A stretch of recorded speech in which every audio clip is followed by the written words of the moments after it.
Good morning, everyone. It's good to be with you.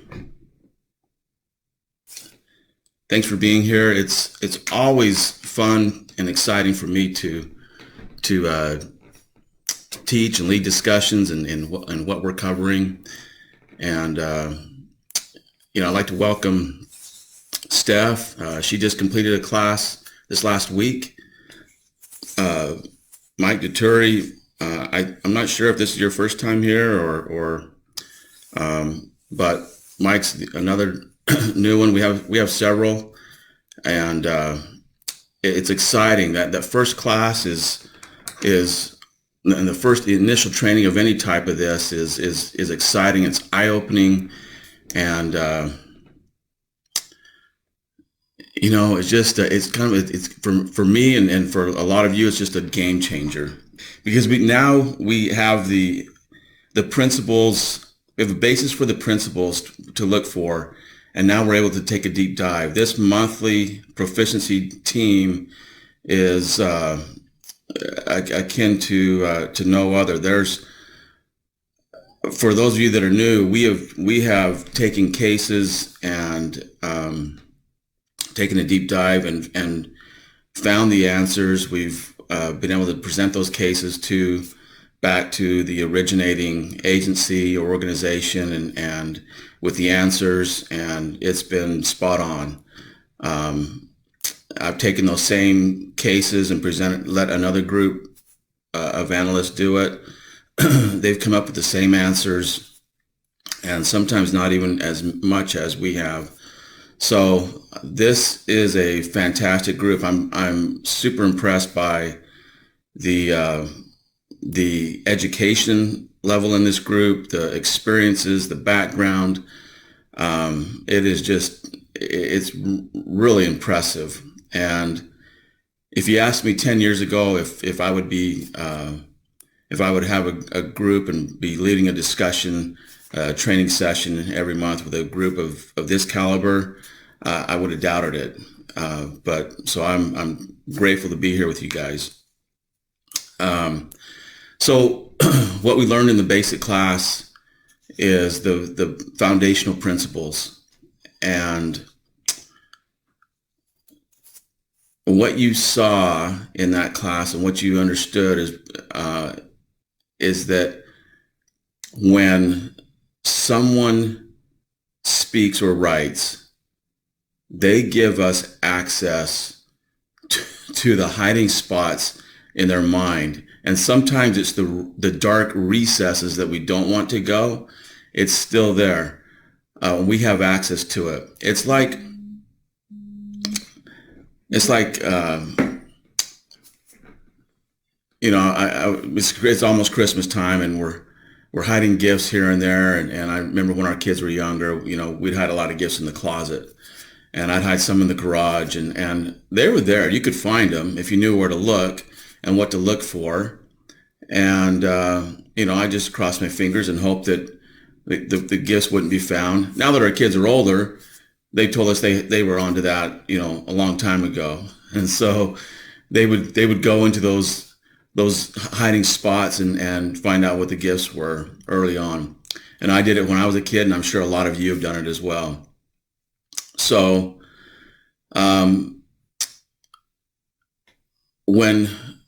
the reason I say that is because that's an analogy as to what's going on in the brain. There are things that we as human beings do not want to give away. We want to hold secret.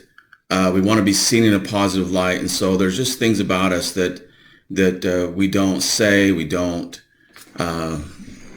actively and purposely divulge. And so we hide those things away in the closets of our mind, the hiding places, wherever it is, in the corners. And what we're doing here is we are actually gaining access into the mind. And when someone speaks or writes, like Larry Millete, whose case we're going to go over today, they allow us access into their brain. and without knowing it. And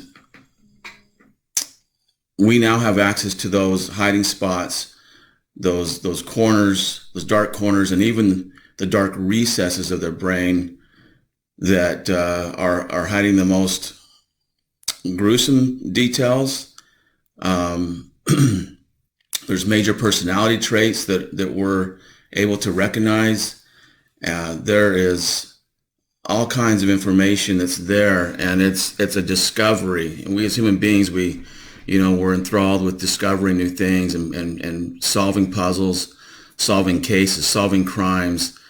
Solving crimes is one of the most prolific fascinations of humankind. And the reason being is part of it is because crime is one of those things that is it's contrary to how we were created, and it's offensive to us. And we just have this need to become involved and stop what's going on. That's, stop the bad things and stop the bad people. And if it's not that, it's just that we are so curious, and we have, humankind has had a morbid curiosity for since the beginning of time almost. And you think about the people that gathered to watch gladiators and people that gathered and you watch the bullfights, and we watch these boxing matches and the really rough sporting competition, and we like to be involved in those, and we like to compete, and we like to see who's going to be involved and who's going to win, and my family, we like to go to the rodeos, and I never like to see the cowboys get hurt, but you'd like to see that they're going to beat that bull or beat that horse or whatever it is, but there's always that chance, and that's human nature. We love those things, and going into a statement is very similar. It's like it is unpacking that which is hidden, and then once we unpack it, we look at it, and once we understand the principles, we realize, oh my gosh, this has been hiding in plain sight this whole time. It's been right in front of me the whole time, and here it is, and it's just this discovery, and it's so exciting. And I remember when I was working at the PD and I would make one of these discoveries, I wanted to tell everyone around me, look at this, this is so cool, and they wouldn't have a clue what I was talking about because they didn't understand it, and it was just words to them. And so for you in this group, and for anyone that's listening to this, you're discovering that there's much more to the words than meets the eye, and that is the really exciting thing. A colleague of mine said it's like we're like kids opening Christmas presents at Christmas time. It's just so much fun. We're making that discovery, and so this is exciting. And as we enter this statement today, we have to keep in mind what we're doing is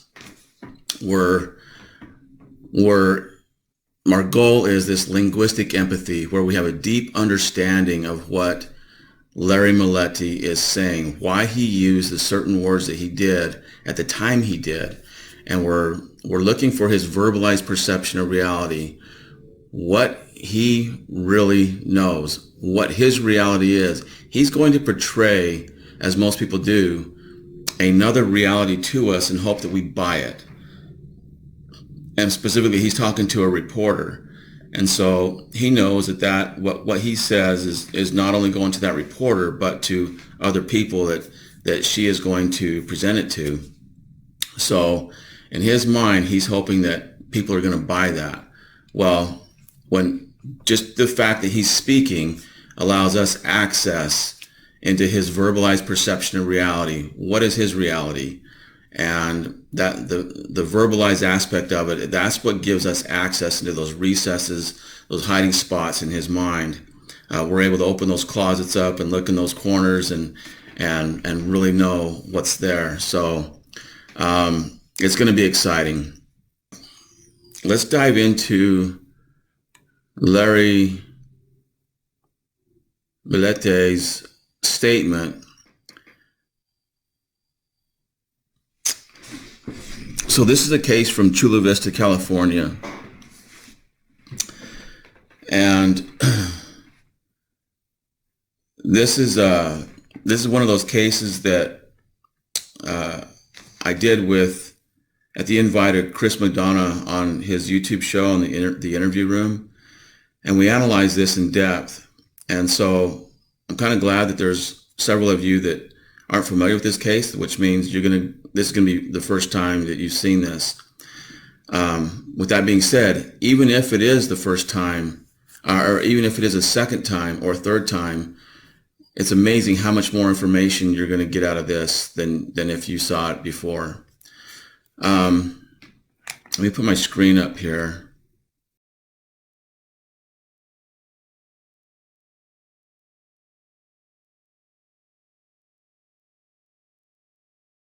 When did you first notice that May was missing? Saturday morning. Okay. And tell me. Her parents came by. Mm-hmm. Just tell me, kind of walk me through like the last time you saw her and what was going on. Thursday night. Like we got into a kind of an argument. And we've been having like problems. For about a year. Kind of like been up and down and stuff like that. But after that, I gave her space. So just tell me, so you got into an argument, and then the last time you saw her was actually in the house? Yes, okay. Thursday. So she didn't take a vehicle? No. No one saw her leave? No, but on Friday, I could still hear her, but I didn't physically see her when I got home. But that's like normal too, because we have lots of bedrooms, it's a 2-story house, and we kind of like, well, I give her space. So, but that's why every time someone says Thursday, yes, it's physically, or visually see her, but for me, it's Friday night. I can hear her like wrestling around, making dinner for herself in another bedroom. I'm sleeping with the kids in another bedroom. Okay. So upstairs and she's downstairs, kind of deal, kind of like a roommate thing. It's kind of like giving each other space. Well, sure. I don't need the space. She always wants the space. Got it. So it was like Friday, and then you left or went somewhere and then came back and she wasn't there, right? Yes. Okay. I left her with my 2 girls because they do their homeschool. Mm-hmm. And then I just had my son with me. So when I came back, she was still there on Friday. We can hear her downstairs, like after I'm done giving the kids baths and feeding them and everything.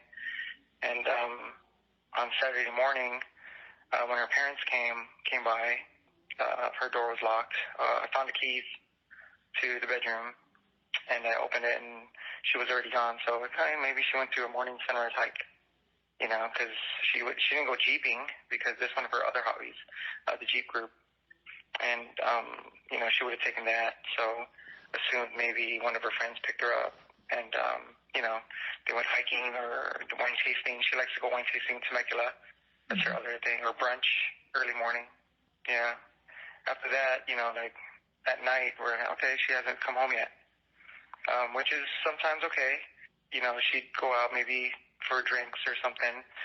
She usually doesn't drink a lot, but recently she's been, doing that. The latest she would be home like 2:30 or 3:30 in the morning. After that, that's kind of like out of the ordinary. Sure.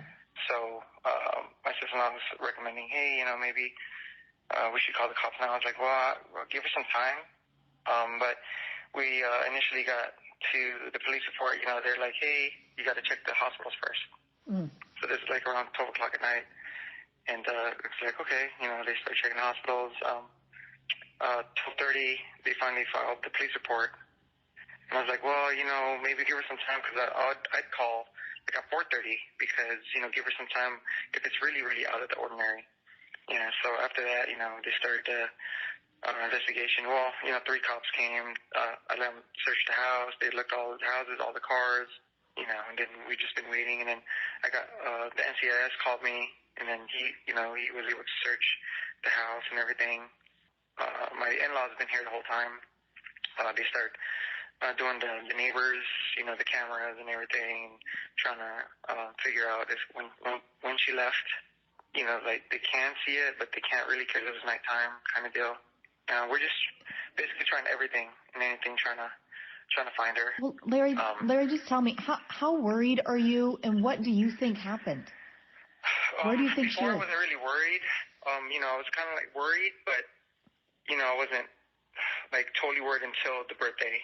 I was thinking, okay, maybe like she's just blowing off steam, just like doing what she told me before, where she wants everyone to leave her alone. Because before I used to get her family involved, like, hey, she's not coming home. And then why'd you call my family? I just want everyone to leave me the thing alone. But, I was like, okay, this time I think she stepped up her game. Like she's blocking everyone. But now that, she missed our daughter's birthday and like with all this pressure with the media and everything, there's something keeping her from contacting us. So my sister-in-law is, I don't really try to think about that stuff because it's like mind-numbing, but I'm trying to stay positive. But, when people are telling me, hey, maybe she got into an accident while she's hiking, and she can't get her phone, like, well, her phone would be right next to her, Like, she wears fabletics, so it would be in her pocket. So worst case scenario, I don't know what's keeping her from, contacting anyone, but this pressure should be enough pressure to say, hey, you guys, I'm okay.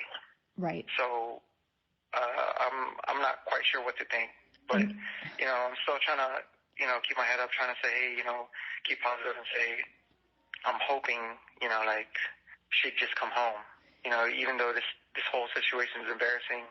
I don't know what to think, but the longer it's going, the more like surreal it gets, because, what they say is like the first 48, 72 hours is the most critical. I've seen enough movies and, documentaries about this kind of stuff. So like, the worst case scenario is basically, something's happened, like very terrible, you know what I mean? Right. So, right. I mean, how worried are you? Do you think there's still a chance that she could voluntarily have left and she just needs time? How worried are you? That's what I'm hoping for. And this is like really whoa, come on, why did you have to do this, the whole thing? But I'm really worried and shaken. But again, like most of the time it's just numbing, like, surreal kind of deal. I'm just worried about her and, trying to keep things normal with the kids, because I know they don't show it, but, it's really affecting them. So. When she didn't surface for your daughter's birthday, that was really unlike her. That was the pinnacle. Yeah, that was like a gut-wrenching feeling. And, you break down a little bit. It's like, well, she would never, not even say, hey, honey, happy birthday, kind of deal. So. And and your 11-year-old's old enough. Has she asked? Like, are they asking? Yeah, she's asking, but she's kind of like me, keep herself in the shell. Don't really.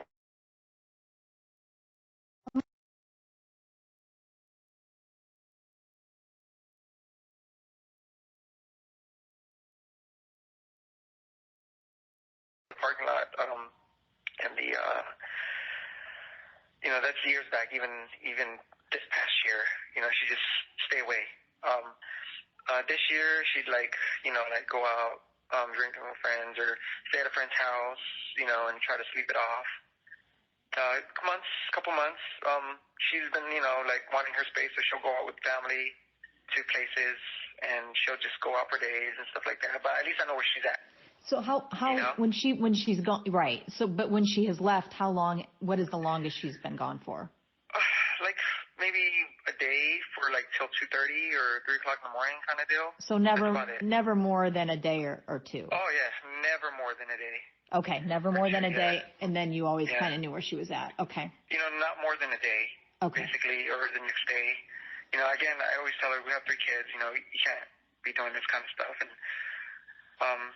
yeah, she would never be that irresponsible not to say, hey, I'm okay. Was there anybody that wanted to hurt her? Was there any other guy? I hate to ask, but like, I don't know. I told the police, she really likes hiking. Okay. Wine tasting, so Temecula and stuff like that. But I don't know what else to think. Like, who would, kidnap her Would she go or do hiking by something? herself? She has, yes, but that's the one like close to the house. We have a hiking trail in San Miguel Park, or San Miguel right here. That's the only time she would go by herself. And yes, she has before in the beginning, but she would take her car. So Right. she would go to the one, I don't know, the Santee one or the one in the Mesa. I forgot. There's a mountain there. Yeah. But yes, those ones she would go by. So, but most of the time she would go with hiking mamas, with Shane, and then she's like one of the leaders, and then everyone else is like whoever shows up to that group. So she was a And pretty she experienced usually, hiker. not experienced. She was training for this hike that me and her tried when like 10 years ago before we had kids. Mm-hmm. Down the Colorado River and the Grand Canyon. Mm-hmm. Anyway, it takes about a day. Yeah. To go down there. So she's been hiking and hiking. It's kind of a stress relief. Mm-hmm. And she wanted to do this like a 7 hiking trail, like Twin Sisters, Devil's Peak, or Potato Chip Rock, and all the ones that she keeps mentioning. And I was like, well. But she would have taken her car, or there would have been a friend, or. Yes, exactly. If she didn't have her car, a friend would have to pick her up. Okay. So that's the only reason why I was like, maybe she's wine tasting or hiking with a friend, because she's not jeeping because her car's here. Right. She has her own vehicle, and she has a Jeep that she specifically goes for Jeep groups. So what has this been like, Larry, just emotionally for you? I know you said you're kind of just numb and you're trying to take care of 3 children, but I mean, how are you doing emotionally with this? I mean, this is... Trust me, I've been emotionally, physically, mentally drained. It's no sleep, not eating. Just my face looked like it just aged, like, I don't know. But, the main thing is I can't really think straight. Well, as this was playing, you guys came to some conclusions, and that maybe he did it. Sean says a lot of victim blaming, concerning level of victim blaming. Cheryl says the main thing is he can't think straight. What about showing empathy for what his wife might be experiencing? Sean, no concern for his missing wife at all. So, all good points. All good points. Chris is stressing a need that he needed to buy time and delay looking for her. Yeah, that was interesting as well. Absolutely. So I definitely want to, this is a really good one to analyze because of things like that. And so I'm excited to dive into it. Laura Hoffman says obscene amount of you knows so and because, making feel like he was trying to explain and convince the interviewer. And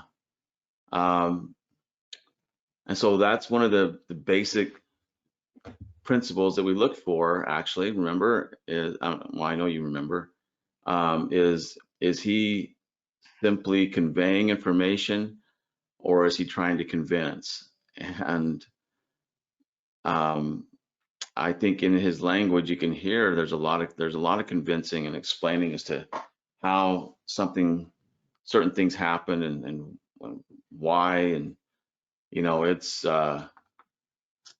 in his language. And I think just by opening his mouth, he's given us insight, he's given us access to the recesses of his mind, and we're gonna know Larry. We're gonna by the time we get done with this, we're gonna know Larry. And he doesn't even realize it. That's the really neat thing. He doesn't realize it. So let's start right at the beginning. He's the question is, I love the question. When did you first notice that May was missing?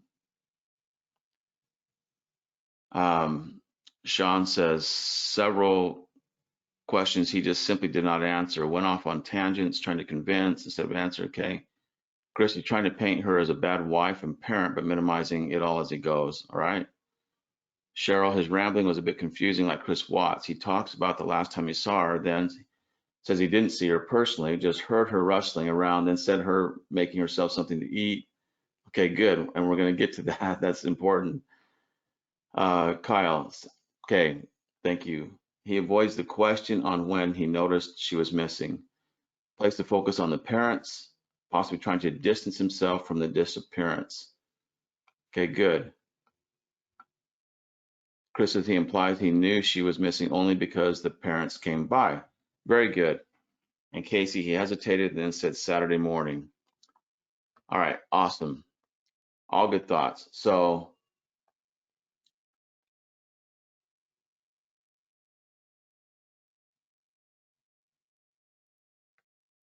let me take some of those comments and I'm gonna see if I can.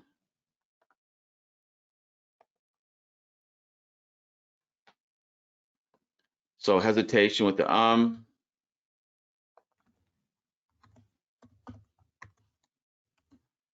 as if you had to think about it, like Casey said. Parents came by, which is, he made it sound very casual. Um, but like Chris said, implies he knew she was missing only because the parents came by. This is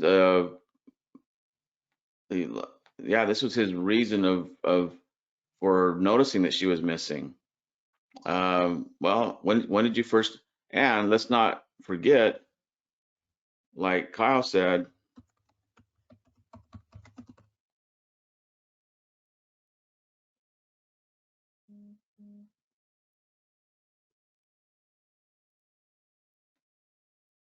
yeah, he avoided the.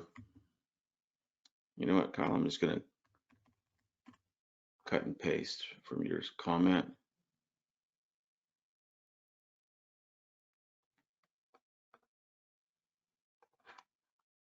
because that was a good one.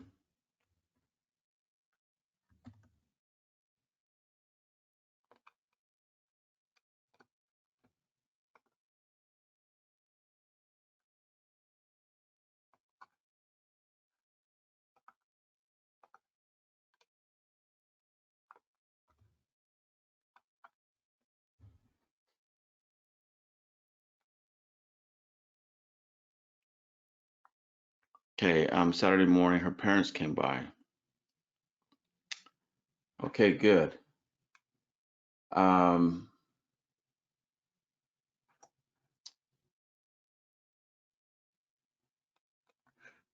me give you the full screen there.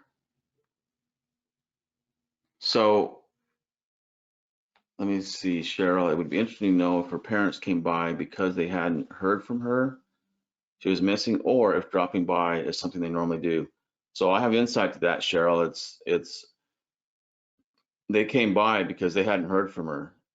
They, like I said, they had this family thing going on, and there's lots of communication, and she wasn't answering, and so they they came by specifically to see if May was okay. So yeah, and there's a key word in there that you use, Cheryl, and that's normally. And how is he trying to make this sound? He sound like it's a casual visit, just like something they would normally do. Tori says it sounds as though he didn't even notice, but that he had to be informed. Did the parents come over to check on her? Did he imply the parents told him about her disappearance? Okay, so same line of thought there. Very good. And Chris says he jumps right into subtle blaming. Yeah, and so he's distancing himself. Correct. Um,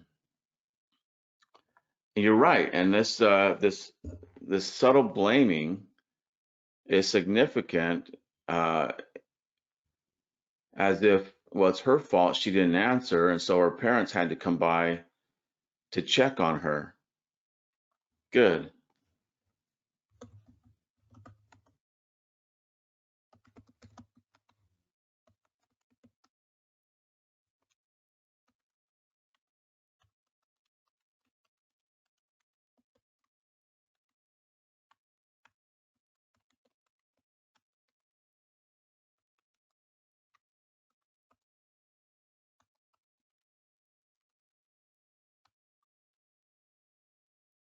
Okay, Cheryl says, then it's especially odd that their visit was what prompted him to think she was missing, as if he hadn't even noticed. Yeah, and so that's the key here, is that he's providing a reason that a reason for him noticing, as if he didn't notice before, correct? So that ties into that. This right here is what you guys were saying.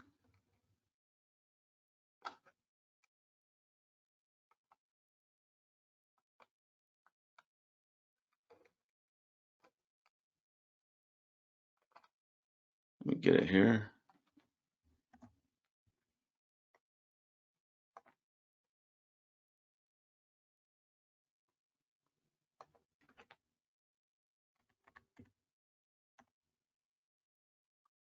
Right? Would you agree with that? That he's making this sound like it's just casual, just like a normal day. So, and that's the problem, just like you were saying, because he's had time to process that Maeve might not be there. I mean, we would think anyway. It's too casual.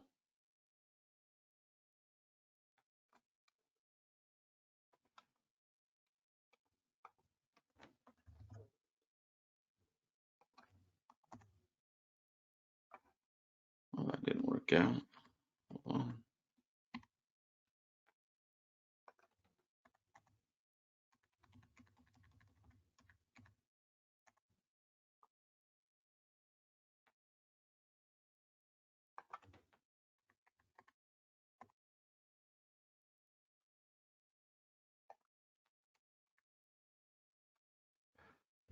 So let me see some of these comments I missed. Marty says, yes, he doesn't say why they came by, but found it important to say, maybe to take the focus of the interview off of him. Definitely, yeah, definitely off of him. Kyle says, any significance to him referring to the parents as her parents rather than my in-laws? That would just be, if that's just what he's used to doing. Some people will mention the in-laws more than they'll refer to them as her parents. I don't know. It might be part of the culture thing, part of the culture speak, something like that. We'd have to just know how they speak. But with that being said, without knowing, and we go into it, um, I think we could pick it apart a little bit and spend more time on it if we wanted to, being that it's her parents instead of my. Um, so he's being that he's doing subtle blaming, these subtleties towards Maya, that her own parents had to come by, and instead of the pronoun my, which puts focus on him, I think he's distancing himself from anything, related, or trying to anyway. And so that might be part of it as well. That's a really good point.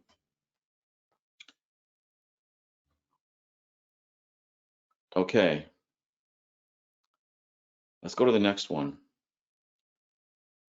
So the question is, just tell me, kind of walk me through the last time you saw her and what was going on. Okay, very good question. The last time you saw her and what was going on. So he says, Thursday night, like we got into a kind of an argument. You know, we've been having like problems for about a year, kind like been up and down and stuff like that. But after that, you know, I give her space.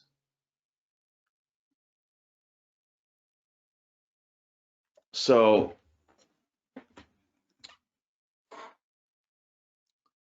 let me see. Let me think about this.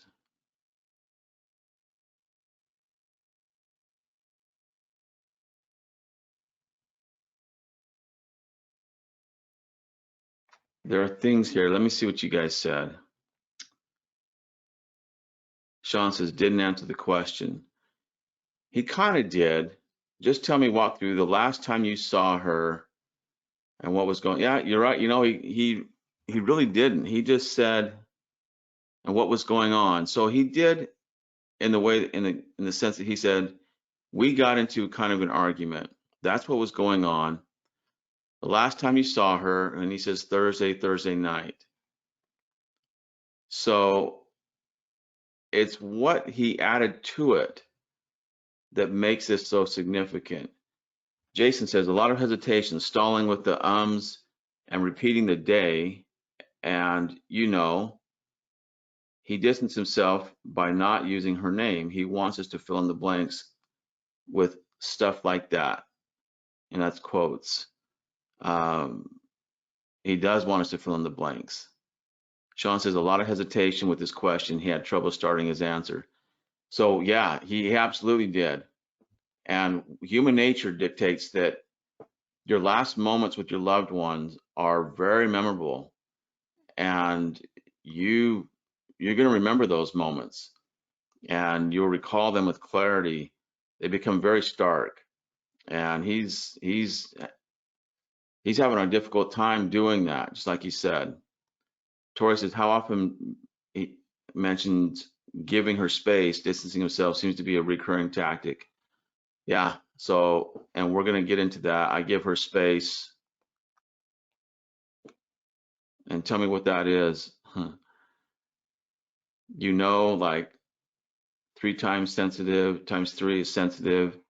The you know is the hesitations. You know, you know, you know. Repeated. It's a lot of hesitation. Shell says, why would he mention an argument if it was immaterial to her going missing? Just like Chris Watts said, he and Shanann had a heated discussion the night before she went missing. Yeah, that's pretty typical, isn't it? In cases like this. Casey, I give her space, present tense. Shouldn't it be I gave her space? Okay, so Casey, that he's giving us insight into himself. What is he telling us that he is? And I'll continue on here. He does not answer the question. He builds distance, space, and blaming again. Okay, good. Change in tense. So Jason said the same thing Casey did. I give her space. Jeremiah and stuff. Missing info. Exactly, that's missing info. Chris, he starts with Thursday and then changes it to Friday, then Saturday. Later on, yeah. We're going to stay focused right here. Kyle tried to provide an extra explanation for the argument. Okay, good, Kyle. Tried to provide an extra explanation for the argument. Been going on for a year, so it's normal. Awesome, Kyle. Very good point. So this question prompted him to actually go back in time about a year. How long has this been going on? About a year. And Kyle brought up a really good point. Look at what happened here. Larry said,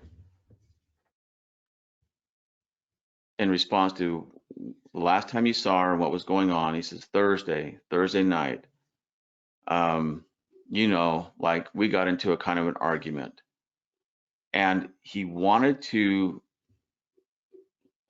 he wanted to justify or explain this argument. He wanted to normalize this argument, but we can't take away that this is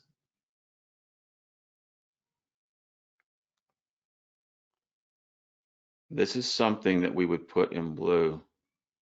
This is an explanation for this argument.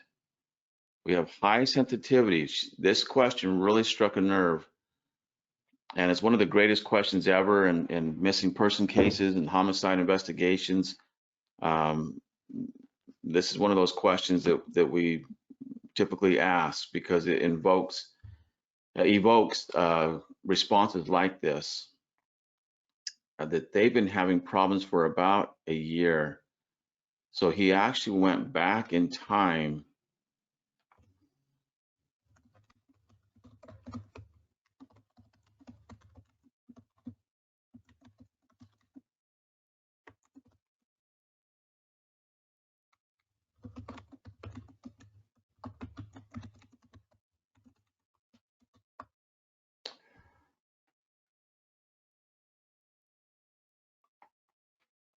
so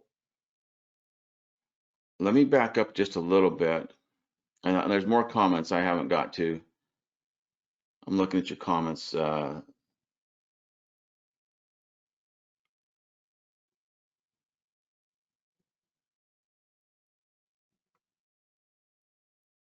Chris says he's aware of the audience with the you knows, concerned with their perception to what he's saying. He is aware, yeah. Tori presents as sensitive to her by giving her space. As sensitive, yeah, he presents as sensitive to her by giving her space. And so another way, the simplest way to say that is he's presenting as the good husband, the good guy. That's what he's doing there. Very good. Kyle says chose to start the story with Thursday's argument, which makes it sensitive topic and important. Yeah. Thursday night. And there's one, there we go, Jeremiah. Does kind of an argument mean this argument was one-sided? He was either in an argument with his wife or he wasn't. Okay, good. That's exactly where I was going to go, Jeremiah. Sean says, or is he trying to downplay the argument? Good. Kind of an argument, not a big, there we go. We got into a kind of an argument. So he's downplaying this argument, okay? It's equivocation.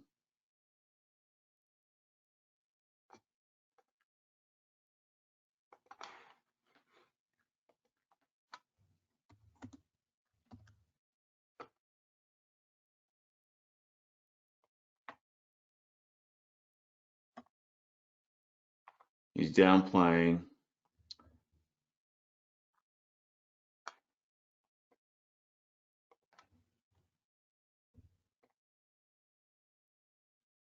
And let me add a few other thoughts right here.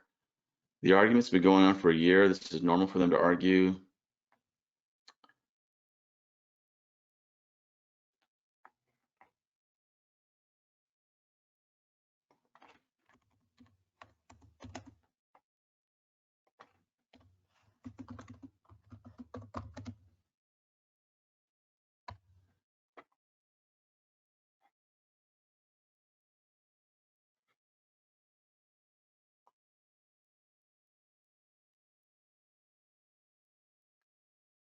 So you guys are talking about in your comments minimizing, kind of is minimizing the argument. It's likely the opposite. Yeah, it very absolutely. Well, why the need to minimize? Chris says he minimizes all interaction with her. Marty says he wanted to argue. She wasn't having it. One-sided attempt. Tori says leading with the argument is this is way of trying to look innocent, as in, why would I tell them about an argument if I was guilty? Like reverse psychology? It could be. It's either that or he just cannot contain it. that his brain can't contain it, or both. Chris says he's painting a picture of why it will be her fault drinking art. Okay, we got into an argument, but then what does he do? He gives her space. So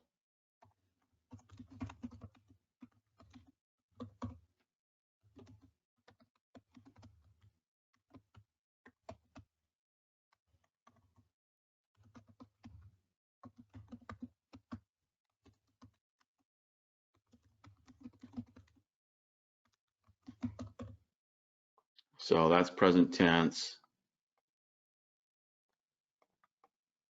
He's still the good guy. Um, yeah, Jeremiah, eternal space. He gave her eternal space. Oh man.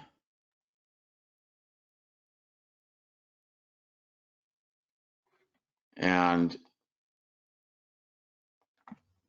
this note, who needs space? She needs space, not him.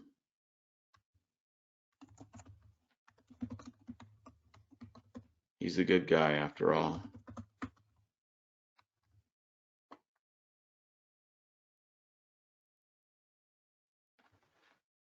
Okay, Jason, hold on to that space comment. He does mention space quite a bit. So when it comes up again, be sure and note it. And so we're going to note, we're definitely going to note that. So whatever occurred between he and May has been building up for about a year.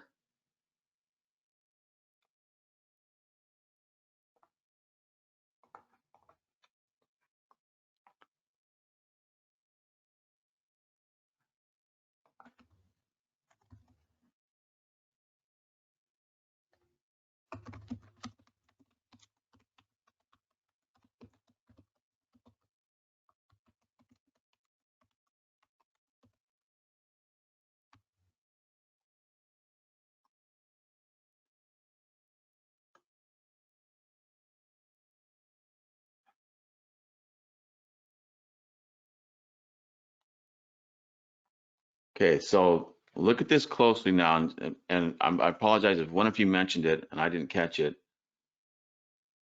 But look at this. He says, we got into kind of an argument. We've been having like problems for about a year, kind of like been up and down, a lot of equivocation, kind of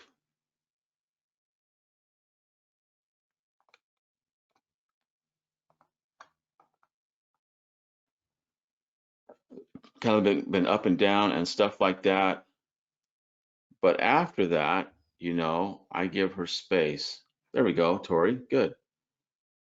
But after that, what? All he says is he gives her space. Yeah, so after that is a bit of a time gap.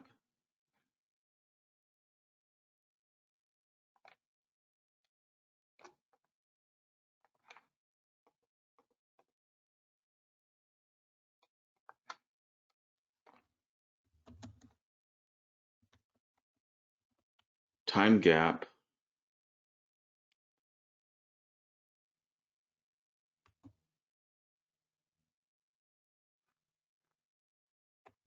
equals missing information.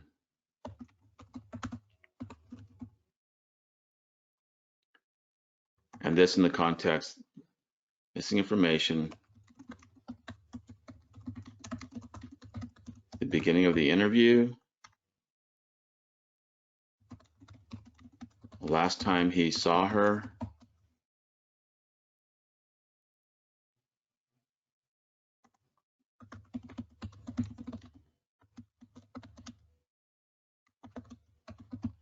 regarding the argument outcome.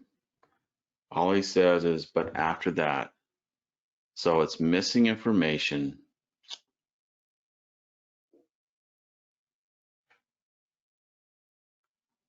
All right, That's really good.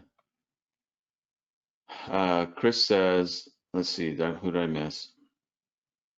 Tori says, I don't know if someone mentioned this, but is a way of getting the audience on board with the story. Yeah, and I think Chris mentioned it and a couple other people, but that is, it could be a part of his normal speak, but it's, even if it is, it's a way of, that shows a personality trait. And Tori, you might have insight into that, but it shows a personality trait that he's always looking for buy-in to what he's saying. And I wonder now if he is, like, always trying to manipulate, always trying to get buy-in. Why would he need buy-in?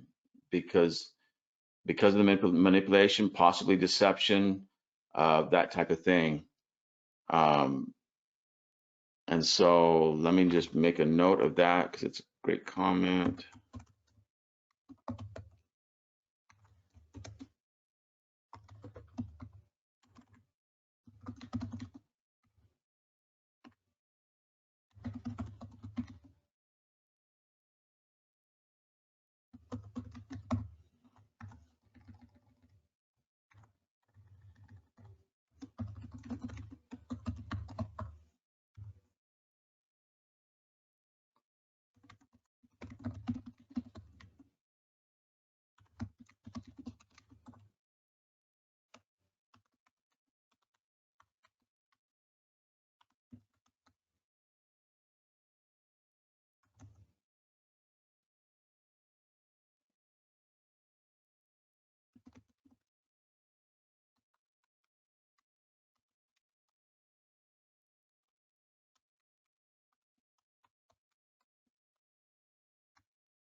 Manipulation. Chris says face could be a side remark with the blaming that he is working to create. Give was current, not gave her. Could this be distance from being with him? Snide remark with the blaming that he is working to create. I give her space. Could this be a distance with him? I don't know. That's a good. I give her space. Mike, I would want to know, Mike, if I could sit down with him, I would want to know, I would want him to define space. What do you mean, Larry? What does space mean to you? I think that would speak volumes for us. Laura H says, do we know if forensic interviews were conducted with the three kids? Uh, we don't, that my information might be out now, but at the time, we did not know. Larry was trying to withhold access to the kids. He was trying to cooperate, but yet withhold. So um, I don't know what's been done. I'm fairly certain that they interviewed the kids, but I don't know any of the outcome or anything like that. Okay, Tori, so I nailed it. That's good. Thank you. All right, Chris says, yes, I see this as he is starting to build a story why this would be her fault, and he's the good guy. To start right off with, they are having problems. He shows knowing something is going to be found. Okay, good. Kyle, do we know if the children were in the house or already at the family camp out? The children were in the house at the time that May disappeared. The camp out was coming up, and she didn't return from wherever she went for that outing. Cheryl says perhaps he's saying he gives her space so people won't wonder why he wasn't more worried about her disappearance. Okay, good point, Cheryl. He was off having her space, no big deal. Oh, she was off having her space, no big deal. Okay, good. Great thought.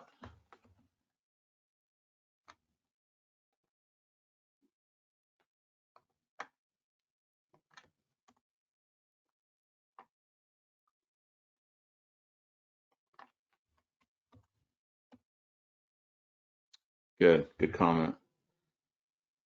Chris says this is a month later. There is still no concern for her and lack of emotion, but he's trying to normalize it all. Yep.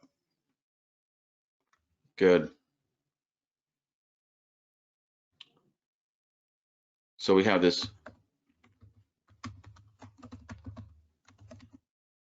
overall theme of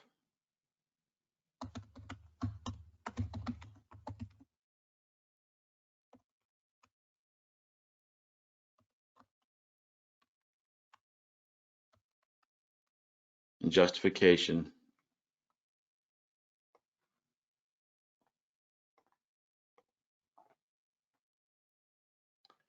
Sean says no concern at all and will build up to victim blaming as the statement continues.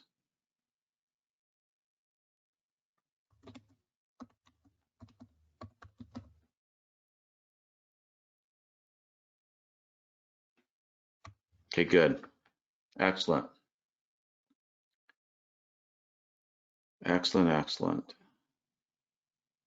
All right, let's go to the next one.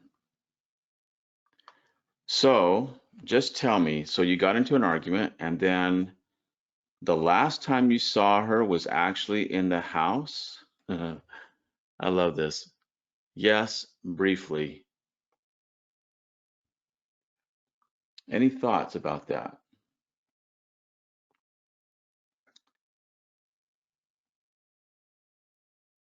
Marty says she gave him an answer.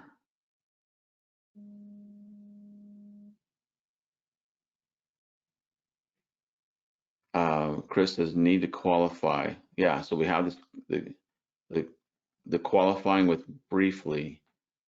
Jeremiah, before he took her body out of the house. Okay. Tori, trying to avoid having to give too much detail by making the time slot brief. Good. Sean, yes, but added to it the briefly. Why the need to add briefly?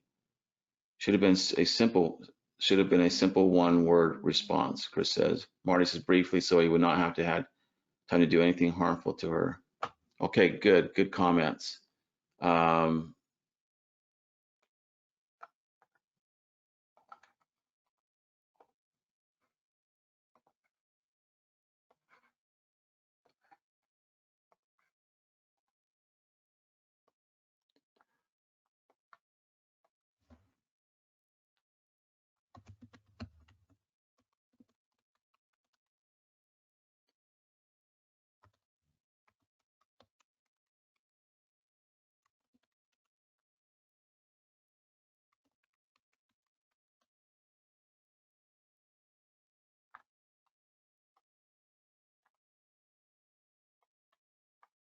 To qualify the amount of time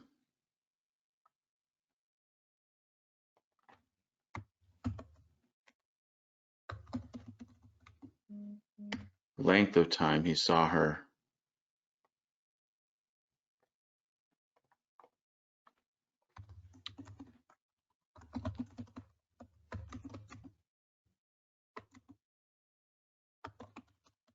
So when there's a qualifier used, and we could spend a whole lesson on qualifiers. When there's a qualifier used, it shows a need for backup. The best way for us in law enforcement to understand it's a need for backup.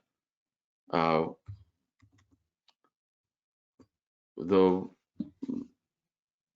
let me just say for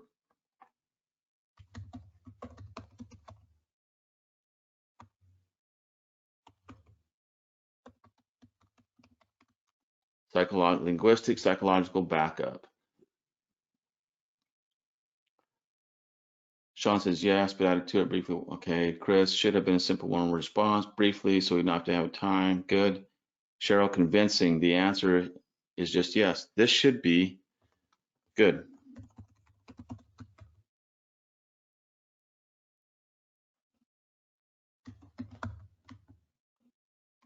Let me just say,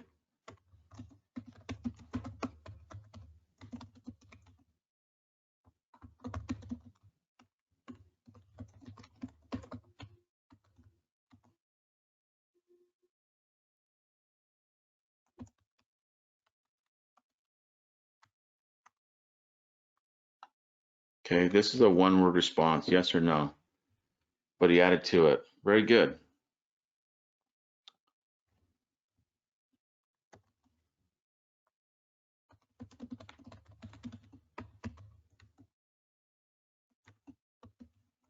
Why they need to add to it?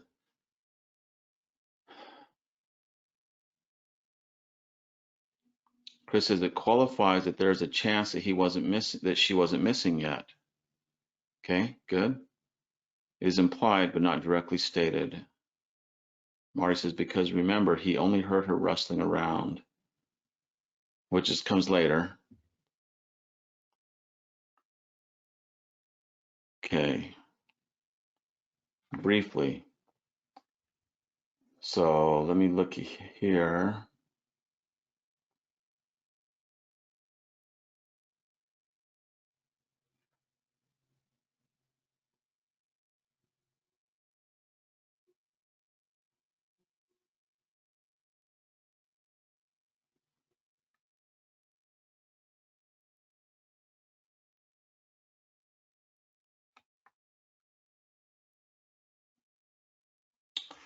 And I wonder, before I say that, let me get the comment. With this and his previous statements, Larry has put himself as the last to have seen Maya alive.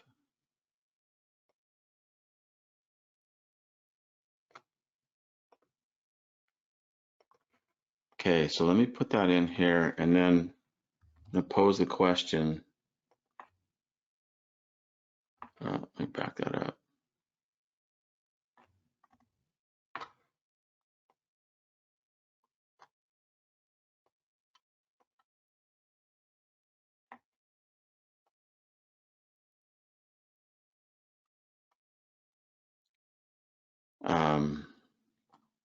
Let's go a little deeper with this.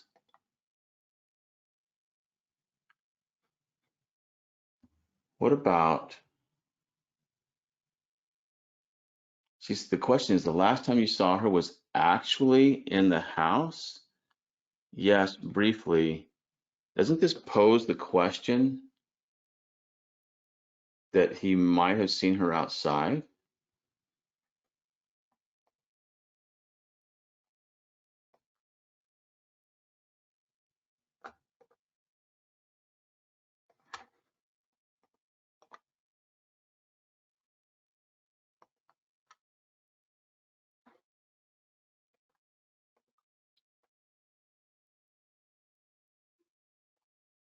And I'm going to also add in here,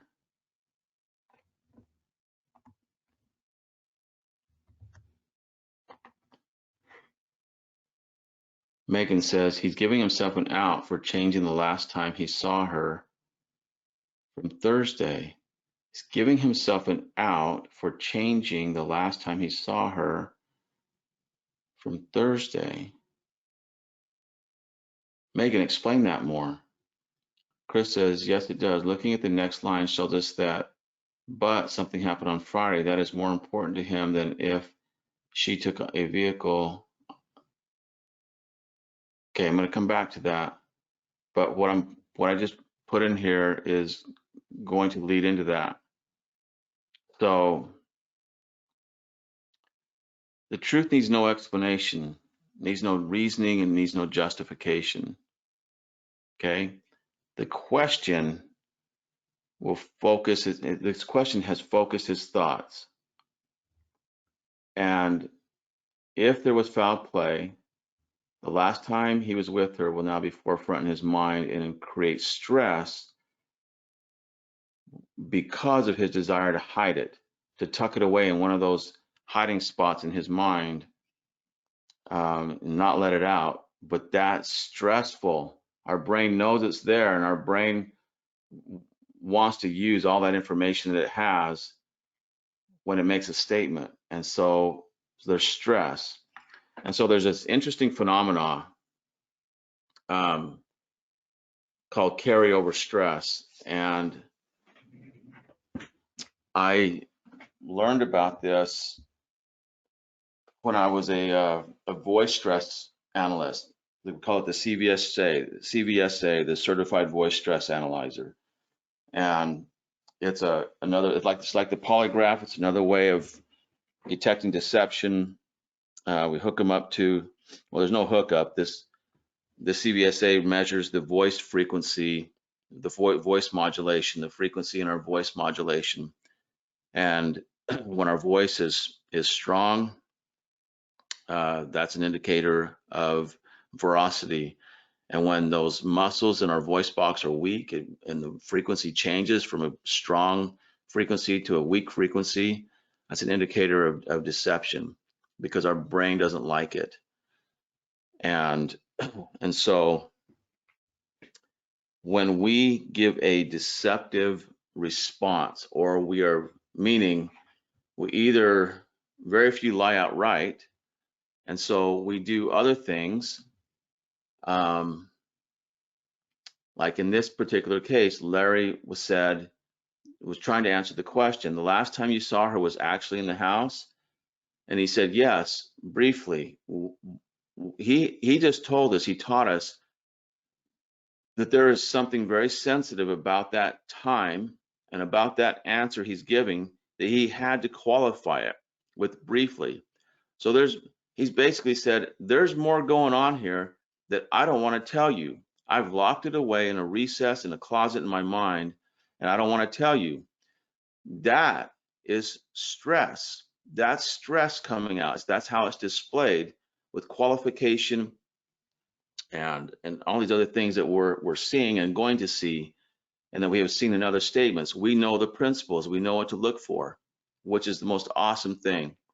And so by Larry doing this now and giving this short answer, he has let us know that there is stress in his brain. So whatever he says, and especially if he says something quickly after that, that stress is still in his mind. And so I put there in the notes, our minds typically stay subconsciously focused for 5 to 12 seconds. That's a long time, okay?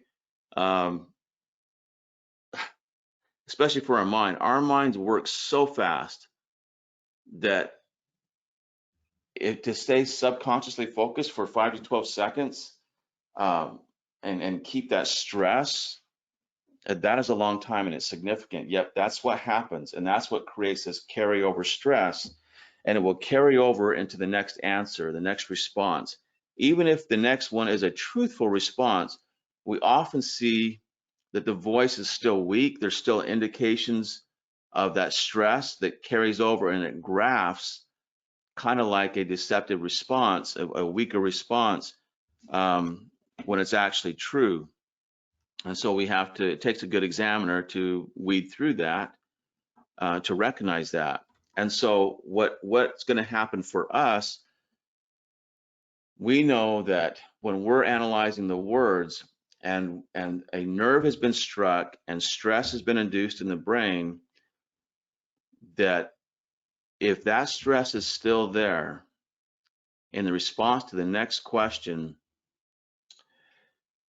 we're going to see it linguistically, okay?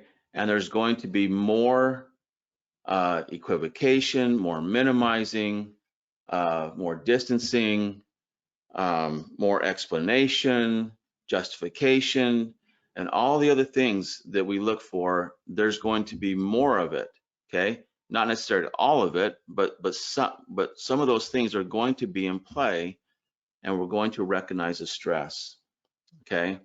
And so that's what's going to happen here as we get into this next question and answer, which would lead me back to what Chris said. And before that, let me look at what Megan, because I asked Megan to follow up. Megan said, I'd like more specifics connected if there's going to be a qualifier, like briefly, to ensure he's referring to an interaction and not just a view of her. Ah, very good. Because the question was, the last time you saw her was actually in the house. And so, yeah, definitely, clarification would be would be key, and I would like to put that also in the notes because that is a good response. Good comment.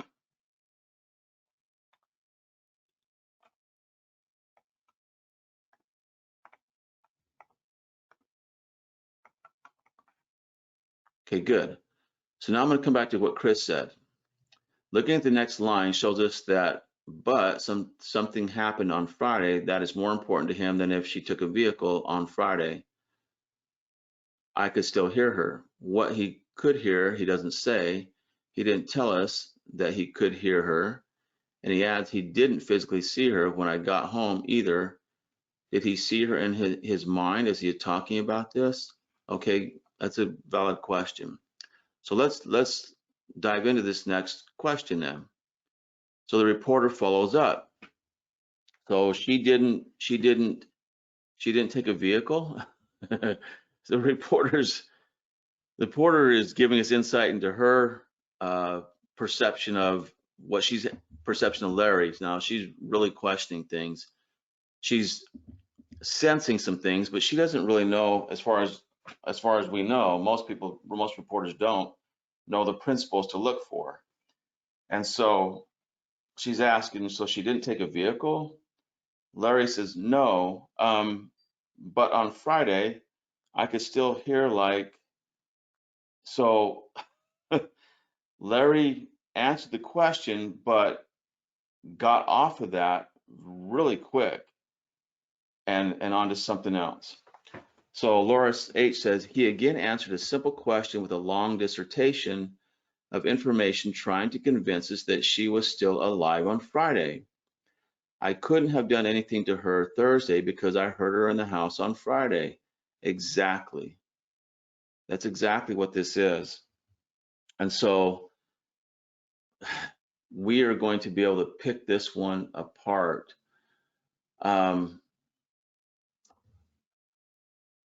I love this carryover stress. And once you understand the carryover stress and like I just explained it, then it becomes really significant in all the statements that you're going to look at. So what produced the carryover stress? It was recalling the last time he saw her. That's what produced it. And so he has an acute need to explain to us about the last time he saw May. So we want to know now, does this account flow smoothly, or is there going to be disruption and confusion in his language? And we want this account to be experiential. And if it's experiential, he's simply going to, and let me say, if it's experiential and truthful, he will simply convey the information that he has. And then conversely, if it is not, we're going to have persuasion, justification, explanation as to how or why something happened, more denigration, all of that will come into play. Okay? So, so let me just slow down here and let me go back to some of your responses, and then I want to just unpack this. What the first part of what he said right there, but on Friday I could still hear and then we'll get into the next one. So let me get back to some of your comments.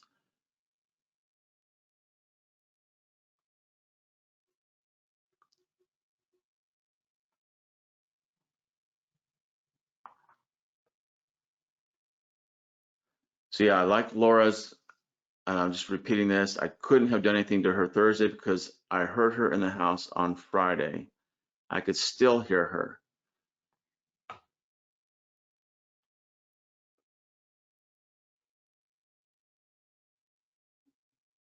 And did you notice that, and I'll catch up to your other comments here in a second, but as I'm looking at this, did you notice that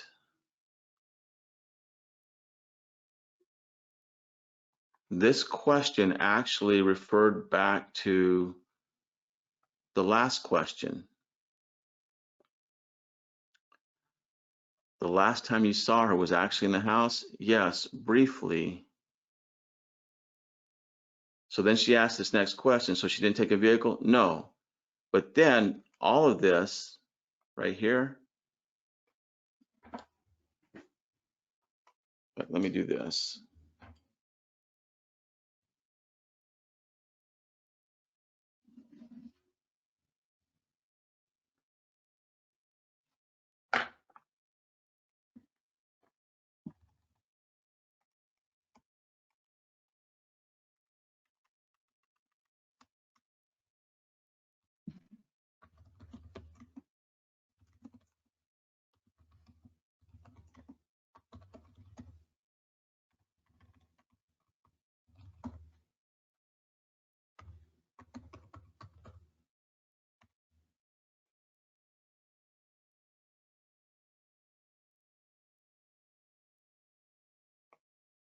So that's going to get confusing. So let me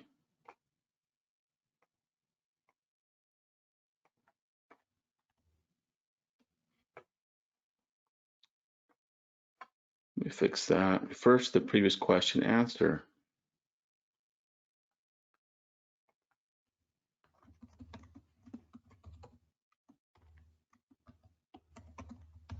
So his brain cannot move past it. That's the carryover stress.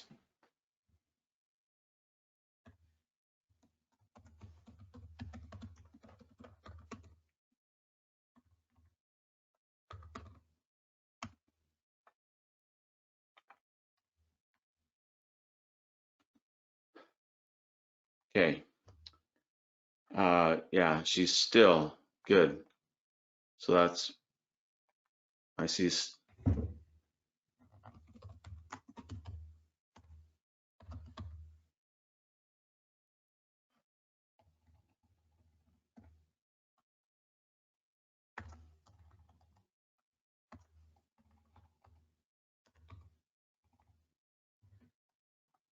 So this is a need to persuade that she is still alive on Friday.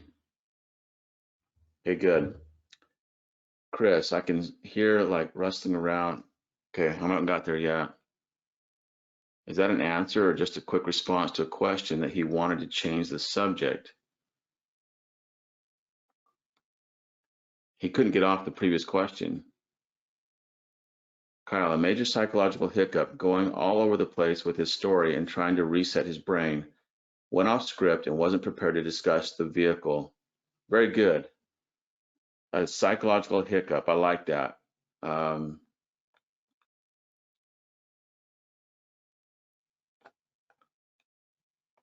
a good term, Kyle.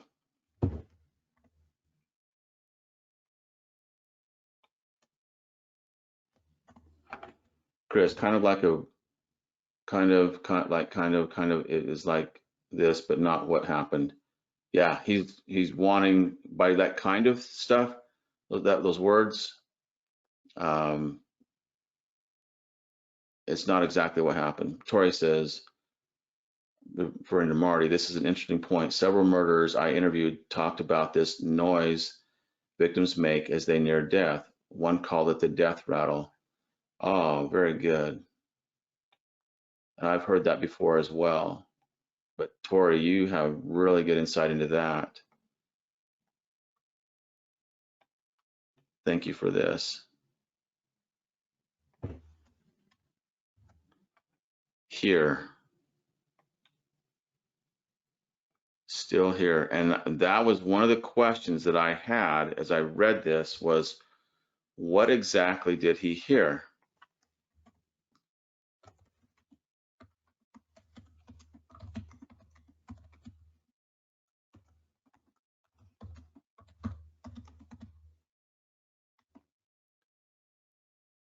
Why didn't he why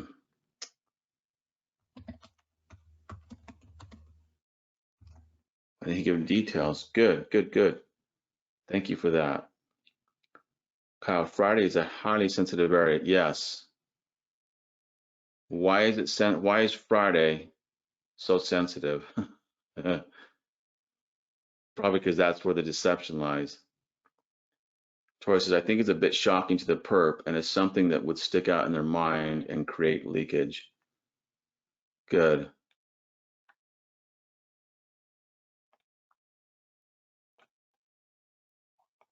Good, good, good.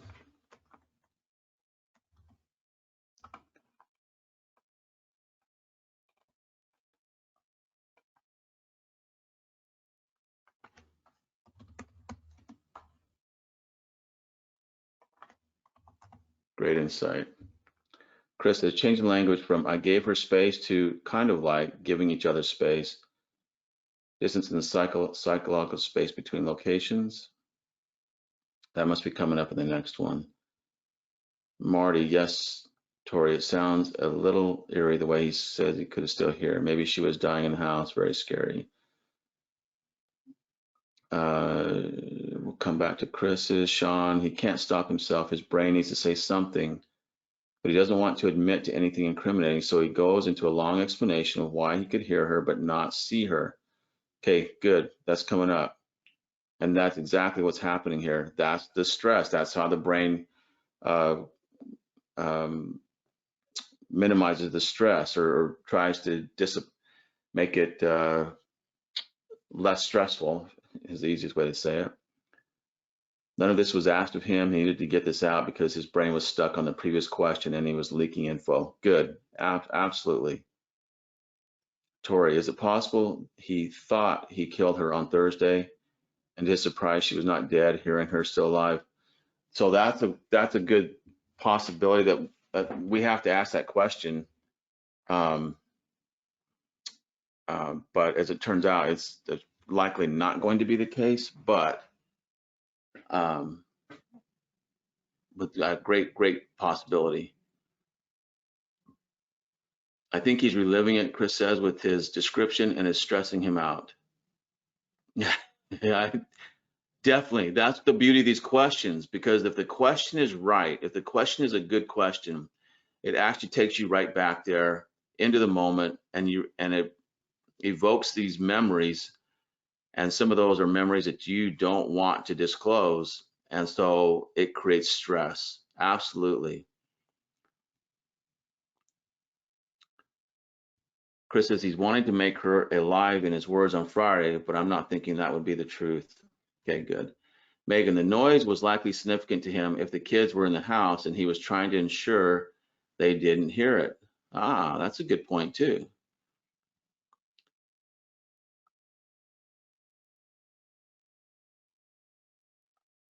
Okay.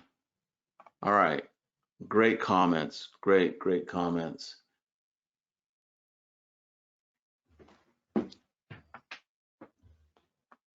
So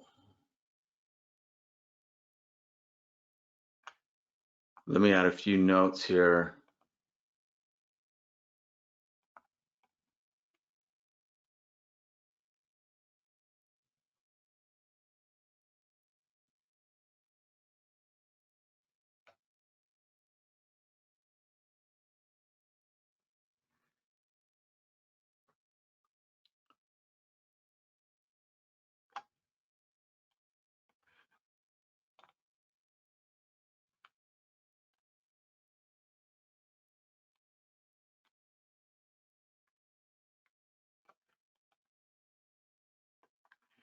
There are a few notes I made as I was looking over this.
Okay, a lot of this is what I said briefly or previously.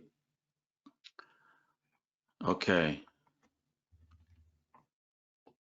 All right, so this one's going to be,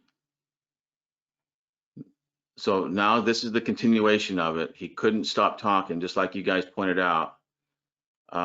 He couldn't contain it. Let me see what Cheryl said.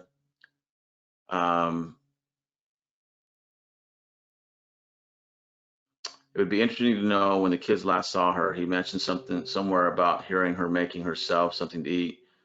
Did she not make dinner for the kids? She lived in the house with her. She lived in the house with her entire family, but not only cooked for herself. Yeah, and so hold the reins, Cheryl. It's fun to get to that point, and I like it, but hold it up just 1 second. I'm gonna catch up with you. So, okay, there's a lot to unpack in this part of his answer. We all get excited here, and we're all a bit crazy too.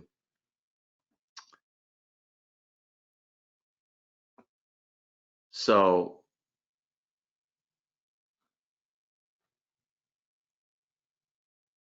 let's see here. He says, you know what? There's so much to this. Guys, I want to give you a break. Everybody, let's take a 20-minute break, and then we'll come back to it. Otherwise, this is gonna take quite a bit of time right here. So, all right, I'll see you back here in 20 minutes. This conference will now be recorded.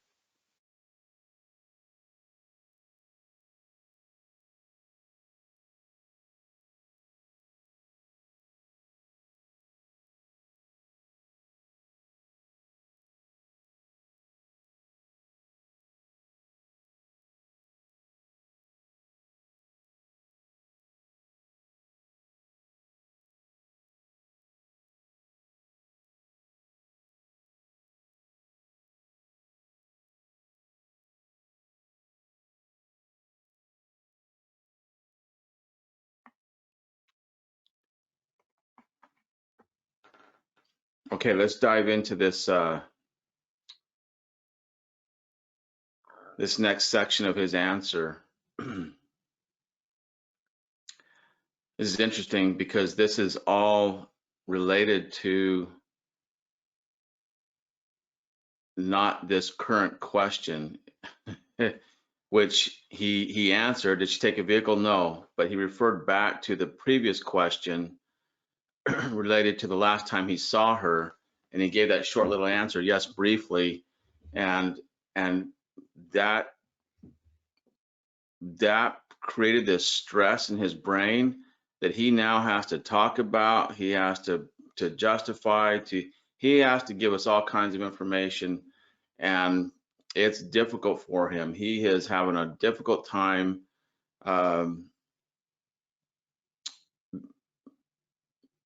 persuading us. Let me just say that, persuading us. And that's what we're seeing is typically when people tell the truth, they can give a short, precise answer, and it's logic based. But when there's emotion, which is what persuasion and manipulation is, it's full of emotion. Then you have longer winded sentences and more wording, a lot of unnecessary wording. You have equivocation and justification, and sometimes the answers get a little confusing, and just there's disruption in that speedy process of the brain, and the words don't flow right, and they don't flow smooth, and we end up with all that, and or you know, we can end up with all of it, but we have all those things can be at play, and that's what we see in Larry's. He referred back to the previous question, so that's the carryover stress, we typically get from deception. So I know some of you made some comments during the break right here. Tori says, if she truly wants her space, this may be an indication of her feeling smothered by him. Ah, very good. And a need for control on his part, something to watch for as we move ahead. That is a great comment. I like that. Kyle, with this long-winded statement, I don't believe he actually answered the question. He only stated he didn't physically see her. He goes on to say, everyone else says she was physically seen Thursday, but for him, Friday, more specifically Friday night. He is very focused on sound as well, starting to think the death rattle theory is right.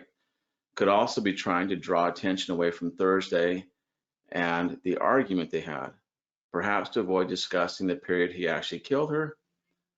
Okay, good. Marty says, yeah, so lots of bedrooms and two-story house, but likely only one food prep area, one kitchen when she was sleeping with the kids in another bedroom as opposed to which one, what about, okay, good, which we have to dive into. Chris says it creates a blue cluster. He is implying that she is there in hope. We will assume she was really there. He states clearly she wasn't physically seen by him. Okay, yeah, you're spot on there, Chris. We're gonna have some blue clusters there, and we're gonna highlight those in just a second. Laura says a lot of highly sensitive words. So because more explaining, convincing. I also noticed during the statement he never says Maya's name. He never refers to her as wife, and when he says like a roommate, it shows a lack of strong emotional bond between the two. And that's exactly right. That's coming out in his language. And I didn't tell you this part of the backstory. You let the words tell you exactly, Laura, what you just said. You're sensing this separation, this distancing between the two. And so what I didn't tell you was that not only have they been arguing for the last year, but Maya's been talking about divorce. And in fact, on that Thursday that he's talking about, that Thursday, that's the day that she went and saw a divorce attorney, and she was getting ready to file the papers. So very good for noticing that, picking up on it. I love it when the words reveal it and you recognize it, and then you can say it, and then you present it. I love it when this happens and we present it back to the investigators and they give us this information. Oh, well, yeah, you're spot on here. She filed for divorce that day. Oh, that's really cool. So there's a lot of stuff that we're going to uncover here that are going to be revealed, and I'm going to at the end of this, I'll play you a little clip of what actually has been revealed about all this. So Chris says he is very stressed and working very hard to say something, but not what really happened. It is possible he's reliving what happened to her in his mind as he is trying to stay on track with his story of persuasion. That's very common. Okay, very good. When they use always in something that happens, it is a form to make it look to make it look normal, but it really isn't. Good, good, good. Tori, it seems there is sensitivity around the bedroom and another bedroom and sleeping with the kids in another bedroom. What is all this? It is doubtful all the kids of various ages were all sleeping in the same bedroom with her. Was he sleeping in the bedroom with the kids to perhaps have knowledge if they get up and move around? Okay, good question. And we're going to dissect that. And then Chris says, I wonder if he can account for where he was on Thursday, but can on Friday, so he needs her to be seen Friday. Oh, good question. Okay, there's a lot here. So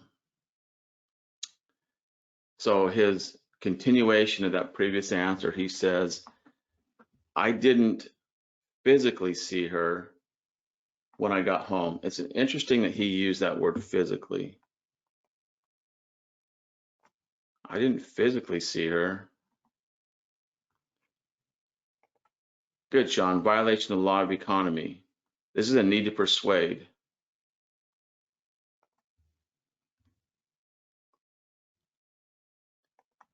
Make some room here for some notes.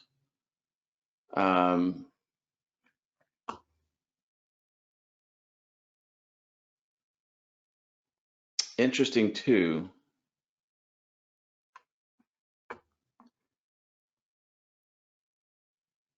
Okay, Sean and Chris, that's in the negative. Good. Excellent. Cheryl says, how else can you see someone if not physically? Ah, very good. I didn't physically see her. He says, I could still hear her. Like, I didn't. This is in the negative. Okay.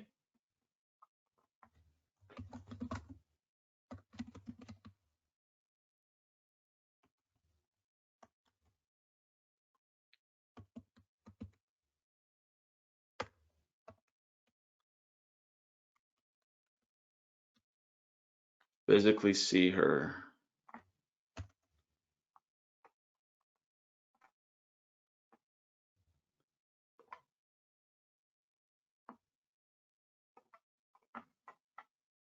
There it is. Everything's going slow on my computer here. The negative. Okay. Um,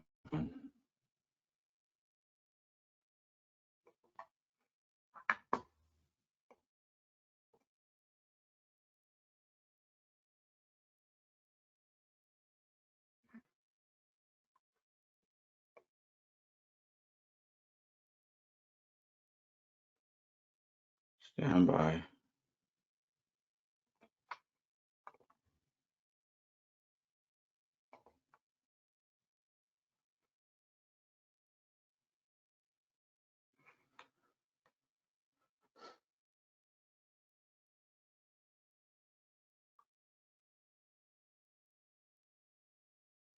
Physically. Okay. I didn't physically see her. And he does timing when I got home.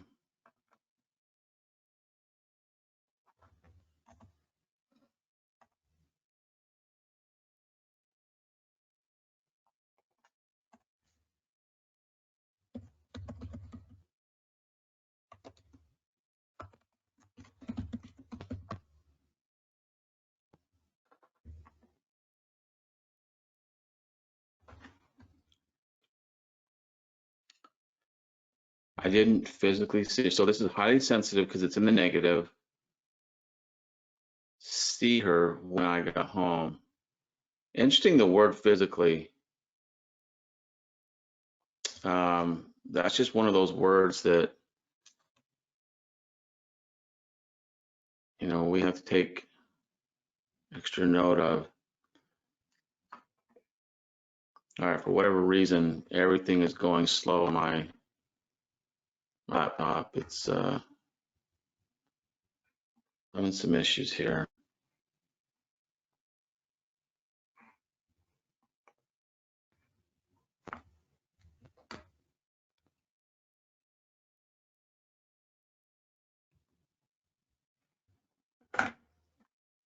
I don't know what's going on. Okay. Sean says he uses excessive wording throughout the interview. Can't seem to stop talking about the interview. Talking about the interviewer does a pretty good job of just letting him talk. Rare. All right, hold on.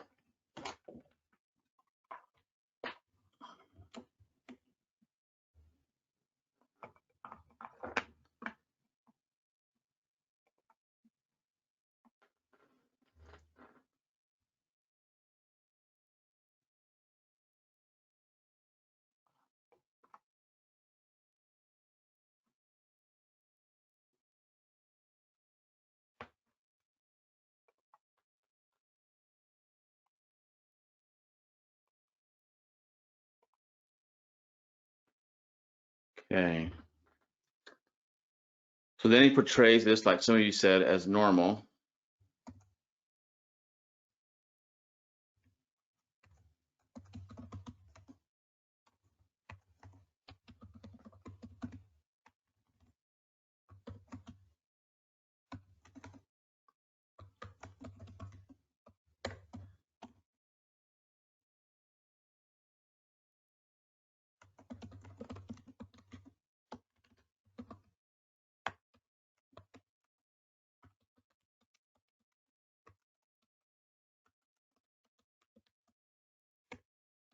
So this is likely not normal. Cheryl says he could have said, I didn't see her, I only heard her. Is it weird that he chose to say physically? Yes. Yes, we take note of all those kinds of words. So this is in relation to that word physically.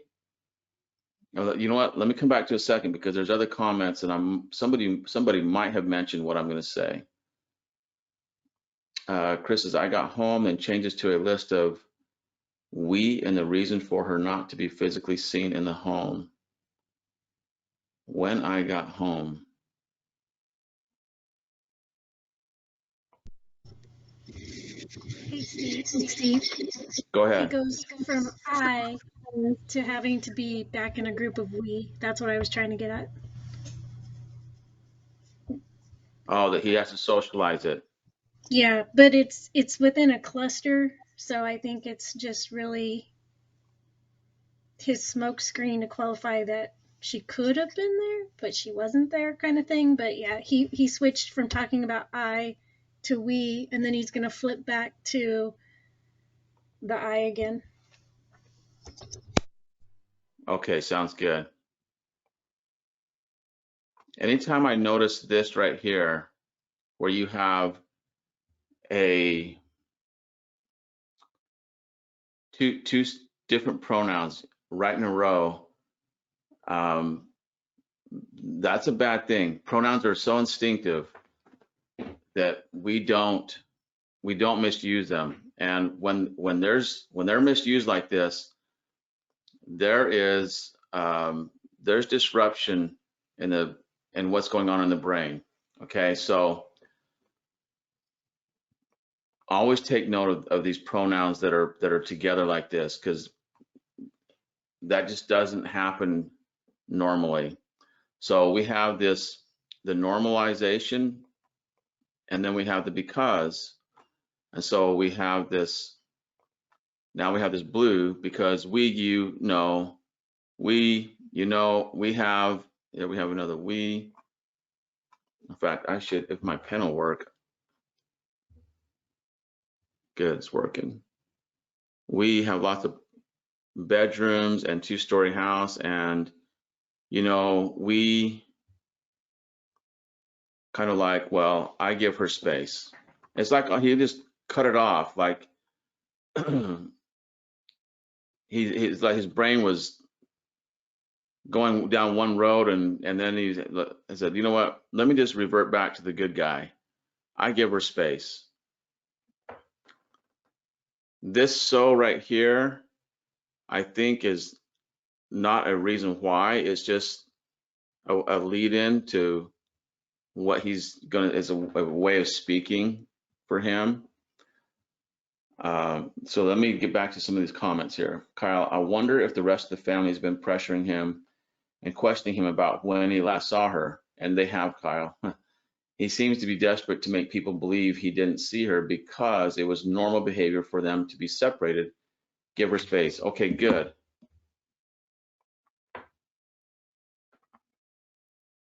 So this is a need to persuade.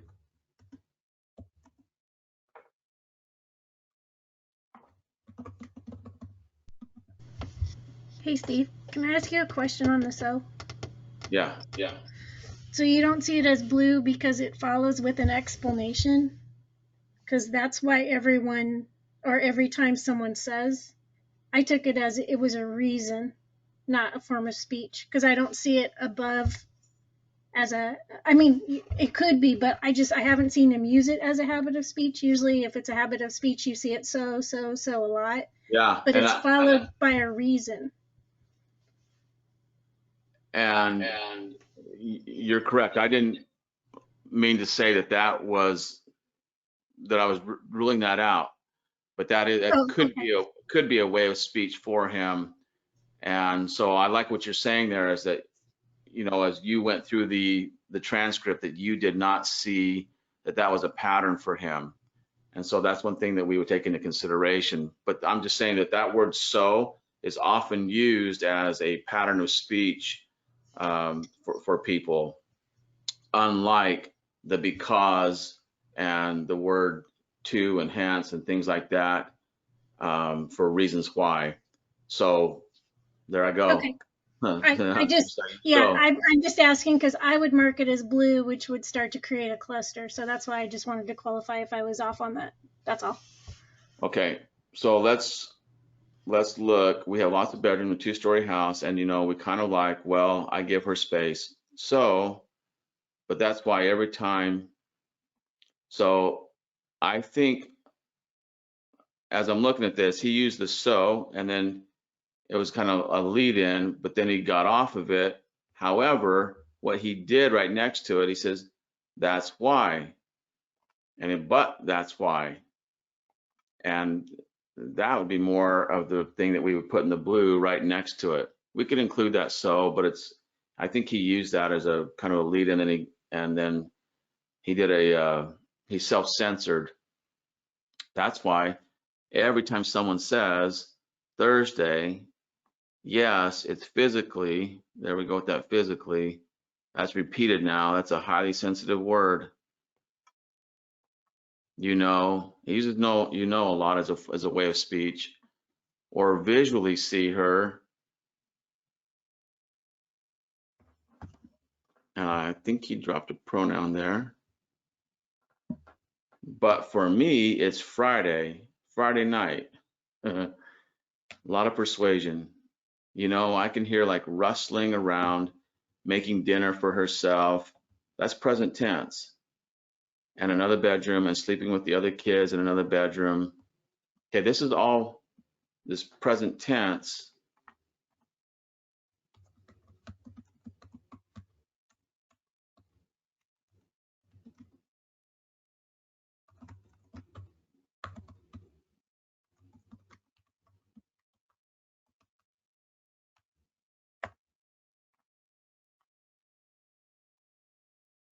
I can hear like, we have the equivocation, like. Okay, good. Sean says, got home from where? Oh, when I got home. I didn't physically see her when I got home.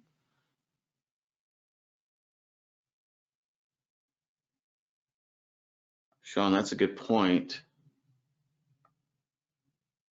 On Friday, you know what he's doing here? This is Friday.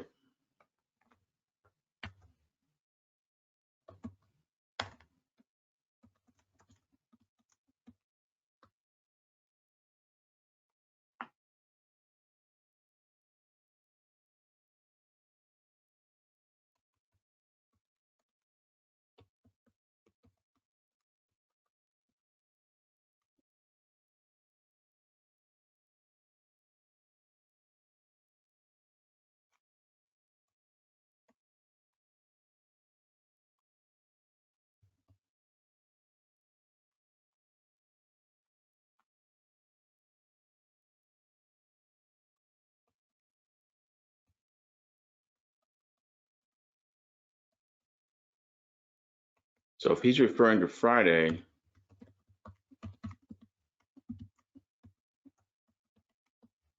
where did he go on Friday?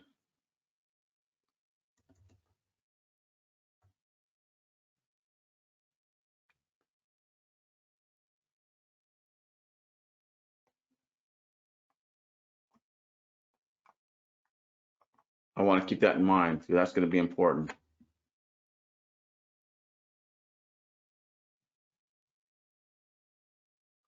And Sean says, didn't physically see her because he had already disposed of the body. We don't know yet, but we want to know. I mean, we're going to get right here, we're going to get a real good indication of um, significant fact of the case. Tori says, we kind of like what is it they kind of like. He doesn't finish his statement and jumps to his relied upon euphemism, well, I give her space. He also states, you know, prior to we kind of like, again, trying to get the audience to buy into a story here. Sensitivity, good comment, good thought. What is it they kind of like? He's trying to show unity. He's trying to, show unity with pronoun we.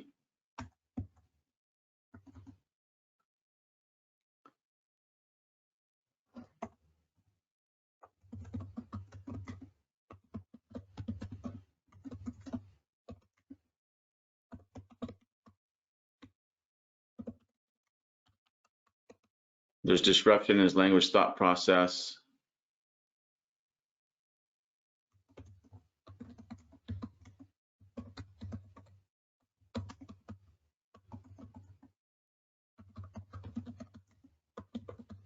Typically seen in deceptive statements. Okay, good. I like that.